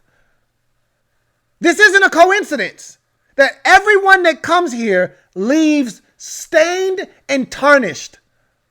You think it's going to be any different with Ron Rivera? All we can do is hope. But I felt the same way when we got Mike Shanahan in this building. And look how that turned out. So I'm just telling you, I want him gone because he's the constant. There are all these different variables that we keep throwing in the mix. There's a bunch of controls. There's a bunch of dependent variables, a bunch of independent variables. But the same constant remains. It's Daniel Snyder. And he's effing everything up. Thank you for the super chat. 12th, Redskins Bay 12th man. Leo Suarez, thank you for the super chat. Leo Suarez, greatly appreciate you. Leo writes, sad. God's love for the Redskins forever, but might be done with the NFL. Daniel Snyder took advantage of a great legendary franchise. More money, more problems. HTTR. I hear you, Leo. And you're not alone. There are a lot of people that sound just like you. That they don't know how much more of this they can take. And, you know, they want Daniel Snyder gone, and he's run his franchise into the ground. And the name might be the last straw. It's what ended up breaking your back. If the Redskins start winning, you'll be back. I think that's the underlying thing, is that if this name change, you know, but the Redskins were winning, maybe you'd be even more attached to the name and wouldn't want to see it go. Maybe there'd be a little bit more pushback, yada, yada, yada. But also, you know, there'd be a lot less of these fans that are just apathetic if this team were winning. Despite Daniel Snyder and the way that he approaches his business, I don't think you would see the kind of animosity and disdain that you've seen, or in the case of fans, and this is a lot worse than disdain and hatred or frustration, is apathy. That's way worse than anything else. Apathy is dangerous because it means I don't care anymore. You win, you lose, I don't care. I don't care. And there are too many fans that are approaching or have already hit that mark of apathy. And that's my biggest problem. But I can say this, and I feel confident saying this. You start winning and the masses will come. They will come back. See 2012, okay? I vividly remember what that Monday night game versus the Giants looked like late in 2012. Oh, I remember what the stadium looked like. On that final Week 17 Sunday night winner takes all showdown versus the Cowboys at FedEx Field. I remember what it looked like from my television set. And I've had so many people tell me what the feeling of that building and the energy that was resonating out of that building in person that night. So don't tell me that winning won't bring a lot of these fans back, because it will. Whether this team is the Red Tails, the Dovetails, the Ducktails, it doesn't matter. They'll be back. But you got to win, and win consistently. And that's not something we've been able to do with Daniel Snyder as our owner. So we'll see what happens. But I hear you, Leo. I hear you loud and clear, man. And all I ask is that you just hang in there, man. That's all I can ask. And if you feel like you need to check out just to clear your mind, by all means, man, do what you feel like you need to do. But all I ask is that you don't check out 100%. And I love the fact that you're here, and I want you to continue to support the brand and the team, man. So I'd love it if you'd stay and stick around. Appreciate you, though, man. Got a super chat from Trevor Patch. Thank you for the super chat, Trevor Patch. Greatly appreciate you, Trevor, who writes, new coaches, new name, new jerseys, new impact players, new stadium coming, no new owner. If Dan just stays out of the way, still a new day for me, HTT $. Look, it feels like something could happen. All of those things you named. The new stadium isn't happening anytime soon. And I doubt that this name change is going to result in the Redskins getting back to where they really ultimately belong, which is RFK. I think they're going to end up having to build the stadium right where they are in Landover, right across the street in the parking lot. And but new coaches, new name, new jerseys, new impact players, and eventually there'll be a new stadium. It's not happening for another, 7-8 years. I don't think that stadium in the lease is up until like 2027. I mean, it's a ways down the road, but to me right now, the key is Ron Rivera. Ron Rivera and Dwayne Haskins right now are the two most important guys in the organization, because if those two guys are what we think they can be, and Ron Rivera already has a track record that precedes him. So we don't have to guess as to what Ron Rivera can be. When he's at his best, he's taking a team to a Super Bowl, So we know what Ron Rivera stands for and what he can produce if everything goes right. Dwayne Haskins is the wild card in all of this, because if he's good, if he's great, not good, because good isn't good enough. You need great to overcome a dysfunctional organization. The Indianapolis Colts were dysfunctional until Peyton Manning showed up.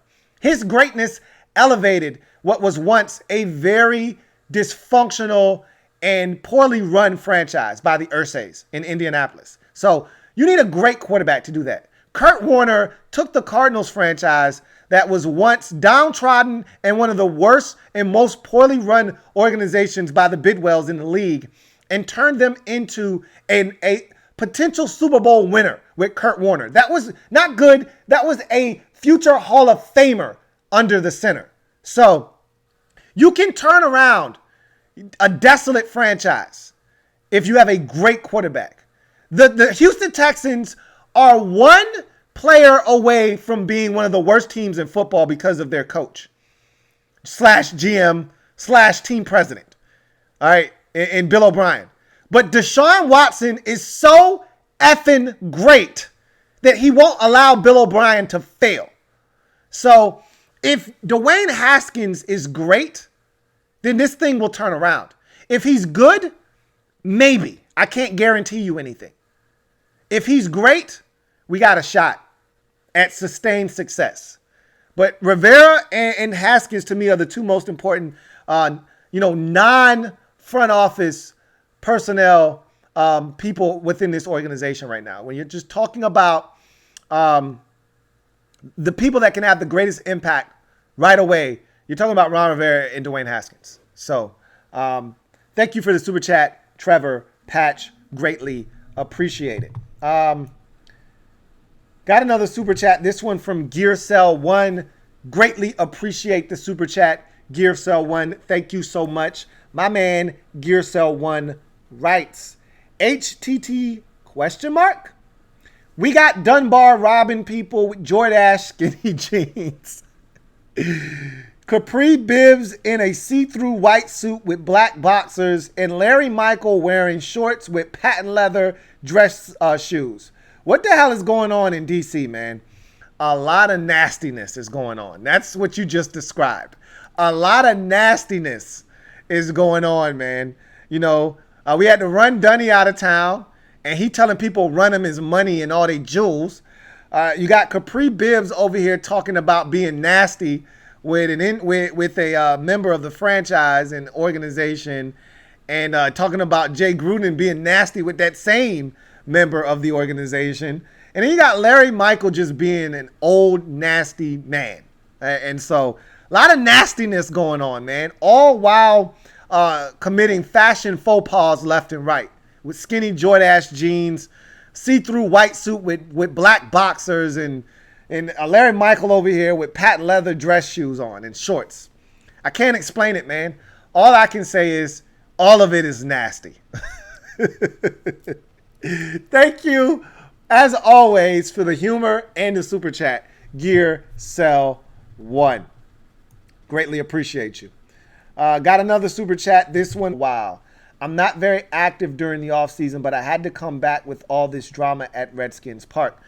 You're not alone in that. A lot of people aren't very active during the offseason. They don't live and die with the free agency period and with the draft and with franchise tag, season. And they don't get into all of that stuff. Mini camps and OTAs. Like, they just show up when the games are live, when things really become active.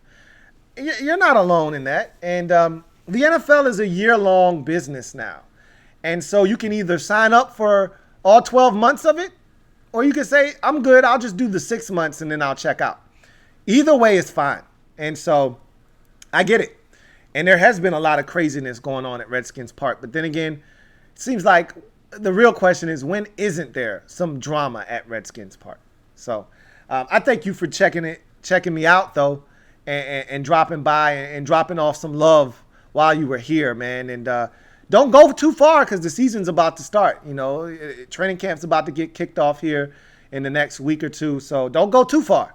All right, don't make me come looking for you, HTTR for life. I appreciate you doubling up, and I appreciate the super chat. Got another super chat. This one from Adrian Jones. Thank you for the super chat, Adrian Jones. Greatly appreciate you. Adrian writes, biggest irony of this situation is Tanya Snyder leading the Women of Washington organization while all this is going on. She has to be mortified. That she does. And I've heard nothing but great things about Tanya Snyder.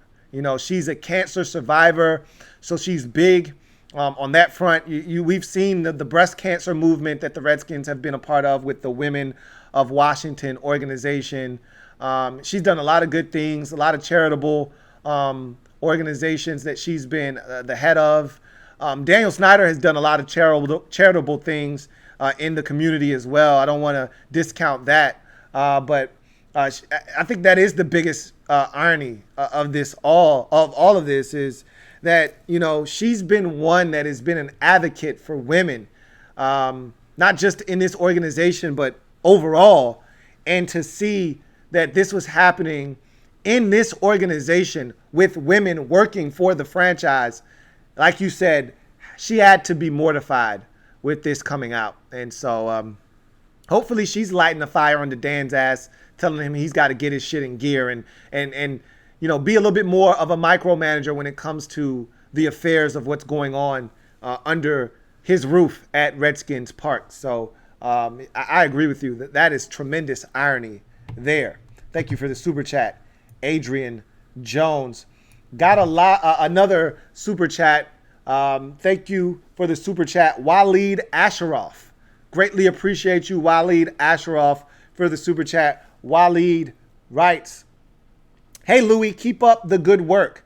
I won't lie, this article has depressed me a little. Imagine your wife or girlfriend going through this. Tell me something that cheers me up, bro. I'm feeling very down. I can tell you this, that the main culprits have been terminated, shown the door in some shape, way, or form, in some capacity. Larry Michael was allowed to retire. He should have been fired too, but that's no here nor there. He's no longer with the organization. That's the most important thing. And I'll tell you this, Ron Rivera is in charge. And if there's one silver lining in all of this, is that I wouldn't rather have anyone in control of this organization right now than Ron Rivera.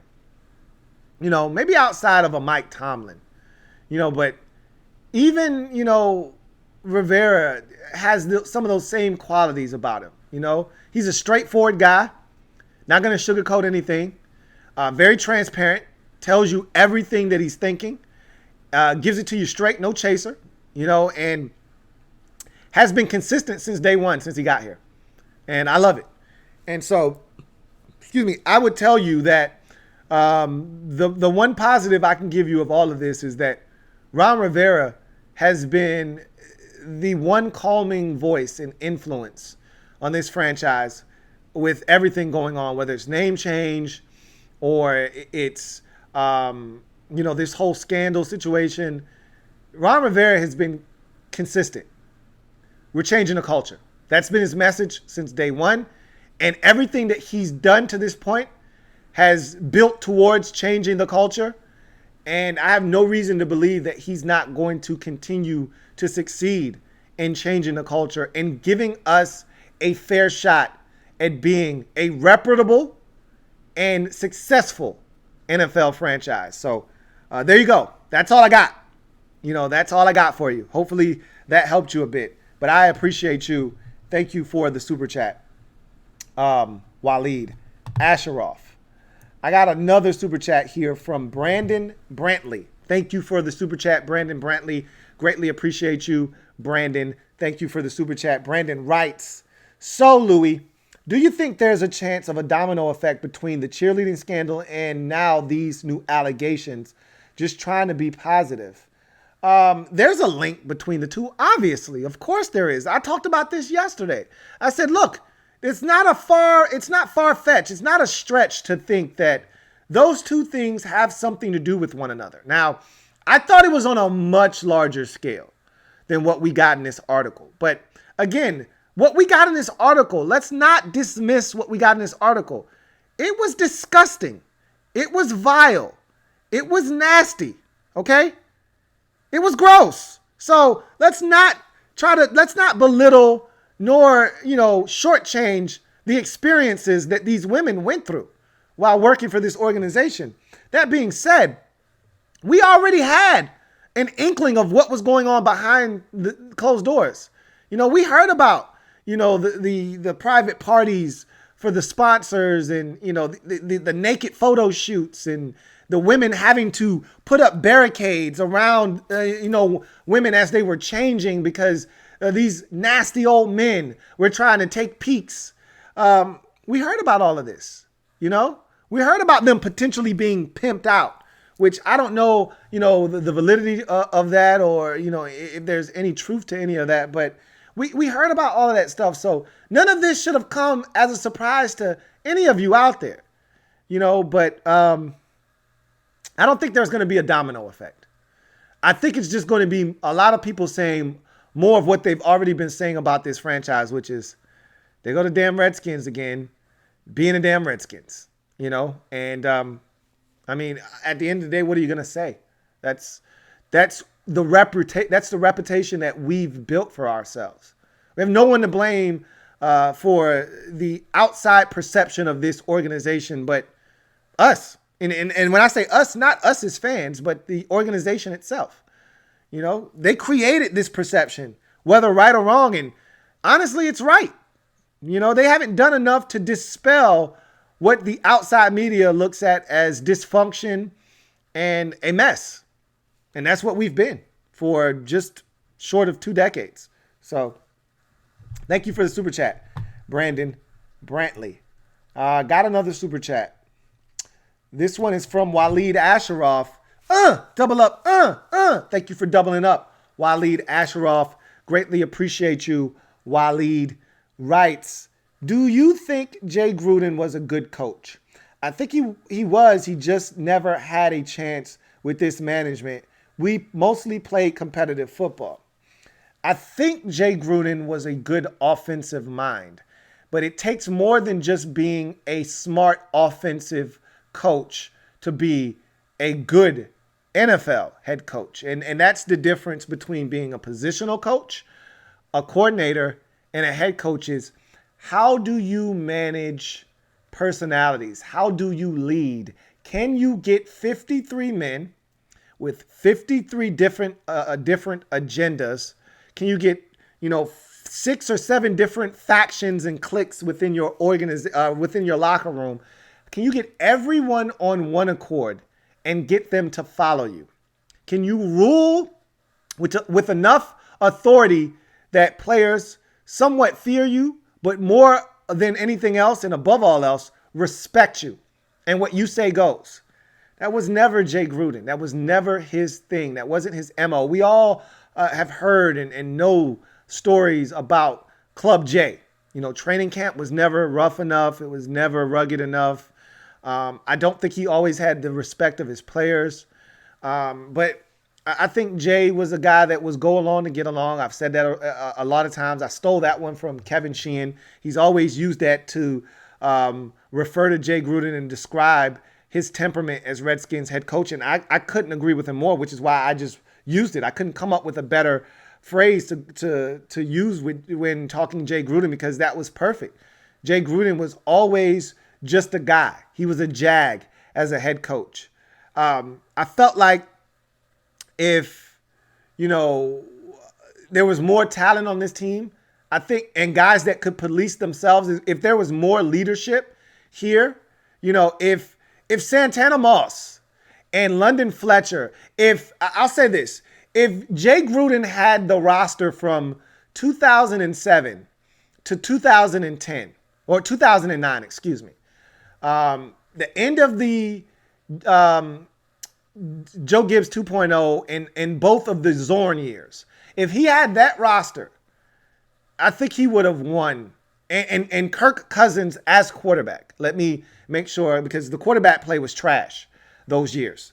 Had he had Kirk Cousins and that roster, so I'm talking Santana Moss, Clinton Portis, Chris Cooley, all of those guys. If he had that nucleus of players, a semblance of defense, which we had in those days, he would have won. He would have won. But he didn't have enough talent, and he wasn't good enough as a coach to overcome the shortcomings of this roster. He wasn't good enough.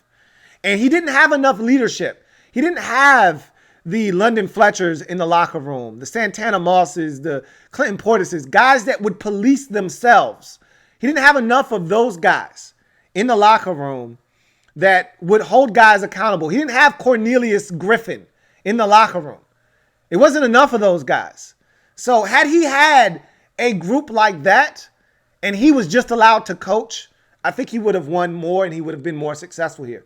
But let's face it, he didn't have that kind of talent and he didn't have that leadership in the locker room, and he wasn't good enough to overcome the shortcomings of this roster, and he wasn't good enough as a leader and a leader of men to galvanize 53 guys for one common goal, and so he wasn't going to win here. Thank you for the super chat and doubling up, Waleed Asheroff. I got another super chat from Rob U. Thank you for doubling up. Double up. Thank you for doubling up, Rob U. As always, appreciate you. Rob writes, is there any hope for this damn team? Sure there is. There's always hope. I've always had hope even when I should have been hopeless. We've hit rock bottom at least 4 times during this Daniel Snyder administration. There are at least 3 that come to mind right away. The whole John Fossil potentially being hired was a rock bottom moment where the fan base stood up and said, no, the hell you will not. And I kind of lumped all of that in with the Jim Zorn entire run. Outside of his first 8 games, which the Redskins went 6-2, Jim Zorn was a disaster. And we hit rock bottom at the end of Jim Zorn with swinging gate and all of that. It was a mess. Then you got to 2000 and that was 2009. Then you got to the 2013 rock bottom, which was Mike Shanahan leaks every week before the game. Nobody at the Kansas City Chiefs game at home. It was bad. It's really bad. And at that point, that might have been my lowest point as a Redskins fan, because that was a 2-time Super Bowl winning coach. Where do you go from there? Like, who are you going to get to come in and try to turn it around if Mike Shanahan couldn't do it? There wasn't a lot of hope after that. And then obviously Scott McCloughan situation and Bruce Allen, that was rock bottom again. Last year was really bad. I mean, God damn it, man. Last year was bad. I mean, we've had so many rock bottoms, I can't even keep count, with this organization. So, sure, there's hope. But if you told me you were hopeless, I could understand why. I know the plight of Redskins fan. I've been through it all with you guys, every step of the way. So if you tell me you're hopeless, I understand. I get it. But I'm hopeful right now because of one man and one man alone. And that's Ron Rivera. if we would have promoted, what was the hot coordinator last year that was here? God dang it. I can see his face. I can't think of his name. But you guys know who I'm talking about. That was the coordinator here last year that we wanted him to stay permanently as our offensive coordinator. Kevin O'Connell is his name. If we would have promoted Kevin O'Connell, because, you know, the NFL is a copycat league, and, you know, everybody was looking for the hot assistant, you know, 2 off seasons ago. Once McVay took the Rams to the Super Bowl, everyone was looking for Sean McVay Jr. You know, that's why the Bengals hired Zach Taylor. You know, everybody was looking, and that's why Arizona hired Cliff Kingsbury. Everybody's looking for that guy. And if we would have fell victim and prey to that trend and hired Kevin O'Connell, I would be really, really hopeless right now because he's not the man for the job. You know, so I just think Ron gives us something that, you know, we lacked for the last 5 years with Jay. And that was a strong presence that makes you feel like this thing could actually turn around. So there's not a ton of hope, but there should be enough because of one man and one man alone, and that's Ron Rivera. So thank you for the super chat and doubling up, Rob. You. J.R. Hicksonball with the super chat. Double up. Thank you for doubling up, J.R. Hicksonball. Greatly appreciate you. J.R. Hicksonball writes, this is like the Titanic. It's taking so long to sink. Someone please sink this disaster so we can start anew. This is so demeaning to us fans. No dignity at all. Look, man, I understand exactly where you're coming from. Don't get me wrong, but this thing is not going to fully sink. You know, as long as Daniel Snyder is in control of this thing, we'll just continue to be those poor musicians playing violins as this thing continues to slowly sink. All right, we won't go because we're too damn loyal for our own good. And instead of aborting and finding the closest life raft or buoy, we're going to just continue to just play our little violins as we watch this thing slowly sink. And we'll just keep fiddling and playing. And I don't know, man. We're not going to get a fresh start. That's why yesterday felt so hopeful. It's why I was donning all white. Because I thought we had a shot. I was misinformed, misguided, and it sucks. But I'm cool with Ron Rivera, man. You know, before all of this happened, I was cool with Ron. After all of this subsides, I'm cool with Ron. And that's what's going to keep me hopeful moving forward. All right. But I feel you, JR. I definitely feel you, man. I totally get you, bro. I so do. Got a super chat here from my man, your guy, my guy, our guy, Burgundy, Fly Guy. Haven't heard from my man BFG in quite some time, but it's always great when he's able to bless the program. And so my man Burgundy Fly Guy writes, let's not count on Dan going anywhere. He was not implicated in any of these allegations, and he has sidestepped landmines before. Expect a video on this damn disaster soon. You know what?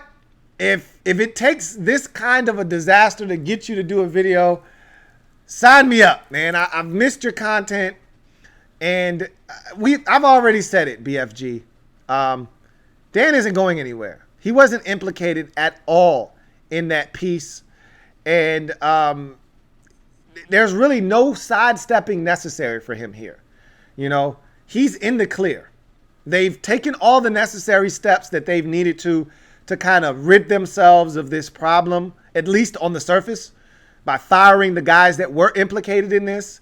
He's hired someone from the outside to make it as if he's cleaning inside and doing a thorough review of the culture. Yeah, right. It's just another ploy for him to say, hey, look, we're handling this internally. We got it. We don't need anybody to come from the outside interfering, i.e. the league. We don't need your discipline. We're taking care of this. Trust me, we got it. So he's already covering all of his bases. He's not going anywhere. He's safe. So good to hear from you. As always, man, it's always awesome to hear from you. And it'll be even better when we get to hear your voice and to see your mug on your channel blessing us with some content. So great to hear from BFG as always. Got another super chat. This one from Cameron Montgomery. Thank you for the super chat, Cameron Montgomery. Greatly appreciate you. Cameron writes, forever hail to the Redskins. Love you, Lou. Appreciate you, bruh. Appreciate you, man. Thank you for the love, support, and the super chat. Got another one. Cameron Montgomery doubling up. Double up. Thank you for doubling up, Cameron Montgomery. Greatly appreciate you. Cameron writes, need you to replace Larry Michael, trying to manifest it. Not going to happen. First of all, with all the nonsense that goes on at Redskins Park, I don't even know if I would want to work for the organization. And maybe working for the organization isn't a bad gig. But I'm nobody's play-by-play guy. I can tell you that right now. There are some things that I would like to help the Redskins out with. Play-by-play is not one of them. There are a lot of jobs that I feel like I can do a pretty damn good job of, and probably better than what they're doing right now. But that being said, play-by-play man isn't one of them. Now, I wouldn't mind having the moniker of voice of the Redskins, but again, you would then ask me to be a homer. Larry Michael was the biggest homer I've ever seen or heard in my life. He made me nauseous most of the time. There's a program that we get around here called Redskins Nation. Most of you get it too. It's a daily program that he was in charge of. It just was mind-numbing. I mean, that program was so awful. And the stuff that he would say and how just slanted towards the Redskins, it just made me nauseous listening to it. So I wasn't a Larry Michael fan, never was going to be, but I always thought something was off with that guy. But I just thought he was a prick. I didn't think he was a perv and a prick. I just thought he was a prick because he always had this kind of standoffish, kind of like dismissive tone when he would talk. And he would, and, you know, if you weren't pro Redskins, then he would say crazy stuff out of the side of his, mouth to you. And I never was a Larry Michael guy, but if whoever's going to replace him, I hope that they don't just pick up the torch where he left off in terms of being a homer. Like, I want you to have some level of subjectiveness and objectivity, be able to see situations for what they are and, inject a little bit of your opinion in there, Don't just be a homer. So, and that's what he was at his core. So, not sad to see him go at all. Another super chat, this one from J.R. Hicksonball, who's tripling up. Appreciate you, J.R. Hicksonball. Thank you so much for your contribution tonight. As always, J.R. writes, come on, Lou, seriously. You're reading how we feel, but I actually, Redskins fans, want to know, what do you want to feel? Or what do you want to happen? Love you, bruh. What do I want to happen with what? In terms of what? You said I'm reading how you guys feel, which I am. I'm reading your super chats, but what do you want to know about how I feel? I've pretty much, I usually spend the first 15 to 20 minutes telling you how I feel. I've already laid that out for you guys in terms of the Daniel Snyder situation. I did that at the top of this show. I've given you my stance on the name change and, I've done a video on that, so you know how I feel, and I've given you, some names that honestly I could care less what the name is. I just don't want it to be Warriors. Anything short of Warriors, like don't name us the Washington Constitutions or monuments or some stupid shit like that. Like, come on, like be realistic. Don't name us the Generals. Like, don't name us something lame. But I really could care less what they name us, honestly. So, I'm starting to warm up to Red Wolves, but I'm not completely on board with that. But outside of that, I've given you my opinion. I've really told you how I feel about a lot of things. I'm not afraid to voice my opinion. I'm not afraid to piss some people off. I've done that numerous times on this channel. I'm not going to stop. I say how I feel, and I mean what I say. So, if you want me to be more specific, send me another message. But I appreciate you, J.R. Hicksonball. I really do. Thank you for the super chat. I greatly appreciate you. I think that's the last super chat. Let me see. I got one more super chat here from HTTR. Thank you for the super chat, HTTR. Greatly appreciate you. HTTR writes, how isn't Dan held accountable if he's the owner? Because all he has to do is play the dummy role. Look, I didn't know this was going on under my nose. I had no clue. I was so detached. I did not have any inkling of what was going on. And as soon as I found out, I terminated these guys immediately. And that's the stance. That's all he has to do is take that stance. What are you going to say? You can't prove that he knew.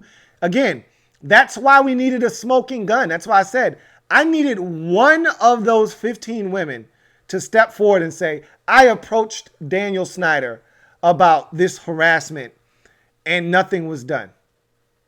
That would implicate that he knew this was going on and turned a blind eye to it, did nothing about it. The fact that this happened under his watch is definitely a crying shame. And don't think for 1 second he didn't know what was going on. He knew perfectly good and well what was happening in his organization. However, there's no proof of it. You can't prove, I can't prove, nobody can prove that anything was known, by Daniel Snyder.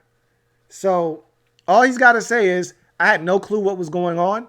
As soon as I caught wind of it, I fired those guys.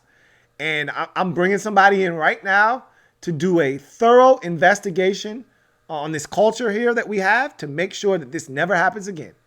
What are you going to do? Not a damn thing. So that's where we are right now.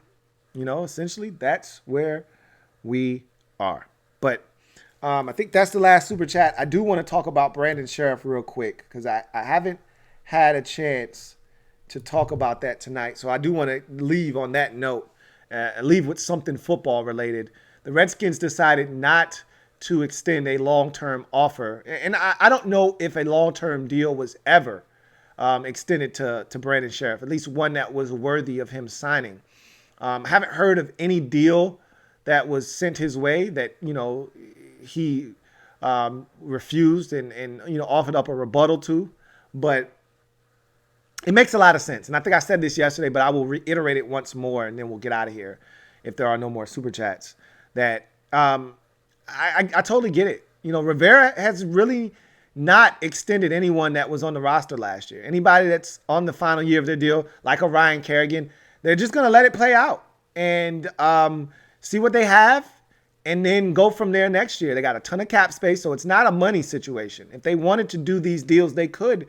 But it's just a matter of seeing how these guys fit with the new structure and the new coaching staff and see how they fit in the new culture that Ron Rivera is trying to instill. And once you get a feel for these guys, who you feel like belongs, who you feel doesn't, you move forward then. And I can tell you right now, Ryan Kerrigan's a culture guy. Brandon Sheriff's a culture guy. But you don't want guys that are culture guys just for the sake of being culture guys. You also want those culture guys to be producers for you. And Brandon Sheriff has finished the last 2 seasons, each of the last 2 seasons on IR. So there is a cause for concern there. And I get that. And then Ryan Kerrigan is on the wrong side of 30. So is he still going to remain productive? If Kerrigan comes out, has a 10 and a half sack season and shows that he's still got a lot left in the tank, then you bring him back on a 3-year deal, with 2 of them fully guaranteed potentially. And, the third year is a team option. And you continue to allow him to help you build the culture that you're trying to instill. Same can be said for Brandon Sheriff. He stays healthy for however many games we play, whether it's 6, 8, 10, 12. And he's the dominant Brandon Sheriff that we've come to know and love. Then you ante up and you pay him the money that he deserves, and you keep it pushing with a guy that's a culture and a tone setter in the locker room. So I don't have a problem with the Redskins not extending a long-term deal to Brandon Sheriff before the franchise tag deadline. And so now the Redskins are in a year-to-year situation with Brandon Sheriff. Let's hope that this doesn't turn into a Kirk Cousins situation. It won't, because either he's going to be back next year on a long-term deal, or they're going to allow him to hit the streets and walk. I'd hate to see it happen, but if he can't stay healthy, or if he doesn't perform at a high enough level, you can definitely allocate your funds at other positions a lot better than spending a ton of money on a guard that maybe isn't worth it. I don't think that's the case with Brandon Sheriff. I think he's worth it. He just has to stay healthy. Really, that's all that I'm really talking about or questioning with him is his health. If he can stay healthy, there's no doubt in my mind Brandon Sheriff is worth a massive long-term deal. So I think I got another super chat. And I do. And this one is from Daily Grind. Thank you for the super chat, Daily Grind. Greatly appreciate you. Daily Grind writes, thoughts on picking up Josh Gordon. You know what? After the injury to Kelvin Harmon, before the injury, I was 0% on bringing in any veteran wide receivers. I wanted no parts of it. After the injury to Kelvin Harmon, it's probably went up to 5%, no more than 10. Because I'm not sure that, first of all, the depth at receiver was already thin, as is. With a healthy Kelvin Harmon, we were young, but we weren't very deep. But I thought there was enough talent there that we'd be fine. If we stayed relatively healthy, with McLaurin, Harmon, Sims, and AGG, I felt really good about that core nucleus of wide receivers, all young, all talented, all bringing different skill sets to the table. I felt really good about that mix right there. And then you add in a Trey Quinn or whomever you like, at the back end of that, whether it was Cam Sims or, it was, Isaiah Wright, or whomever that final receiver was going to be. I felt really good about what we have. And then you throw into the mix that Antonio Gibson can also, give you some work at receiver as well. I just felt like we had plenty there if you had a healthy Kelvin Harmon. Now that you don't, and you look at that receiver position now, you're down one of your core guys that you were going to be relying on. And then you look at the guys that are behind them. It's a young group that was vying to try to make this football team.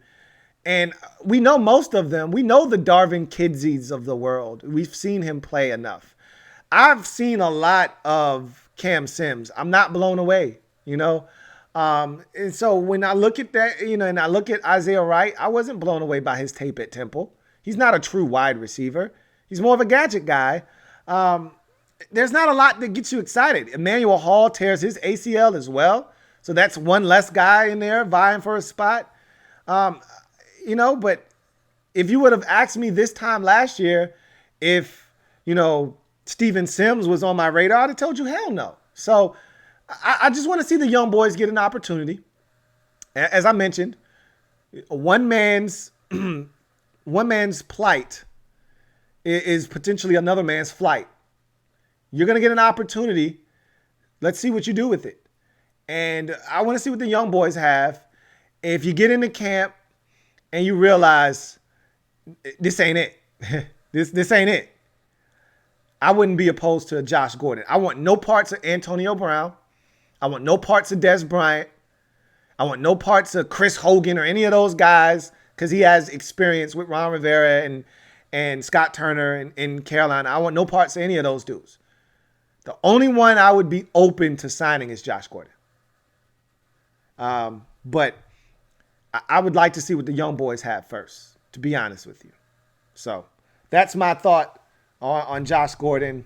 I still think that he's got some things he's got to overcome, some demons he's got to overcome.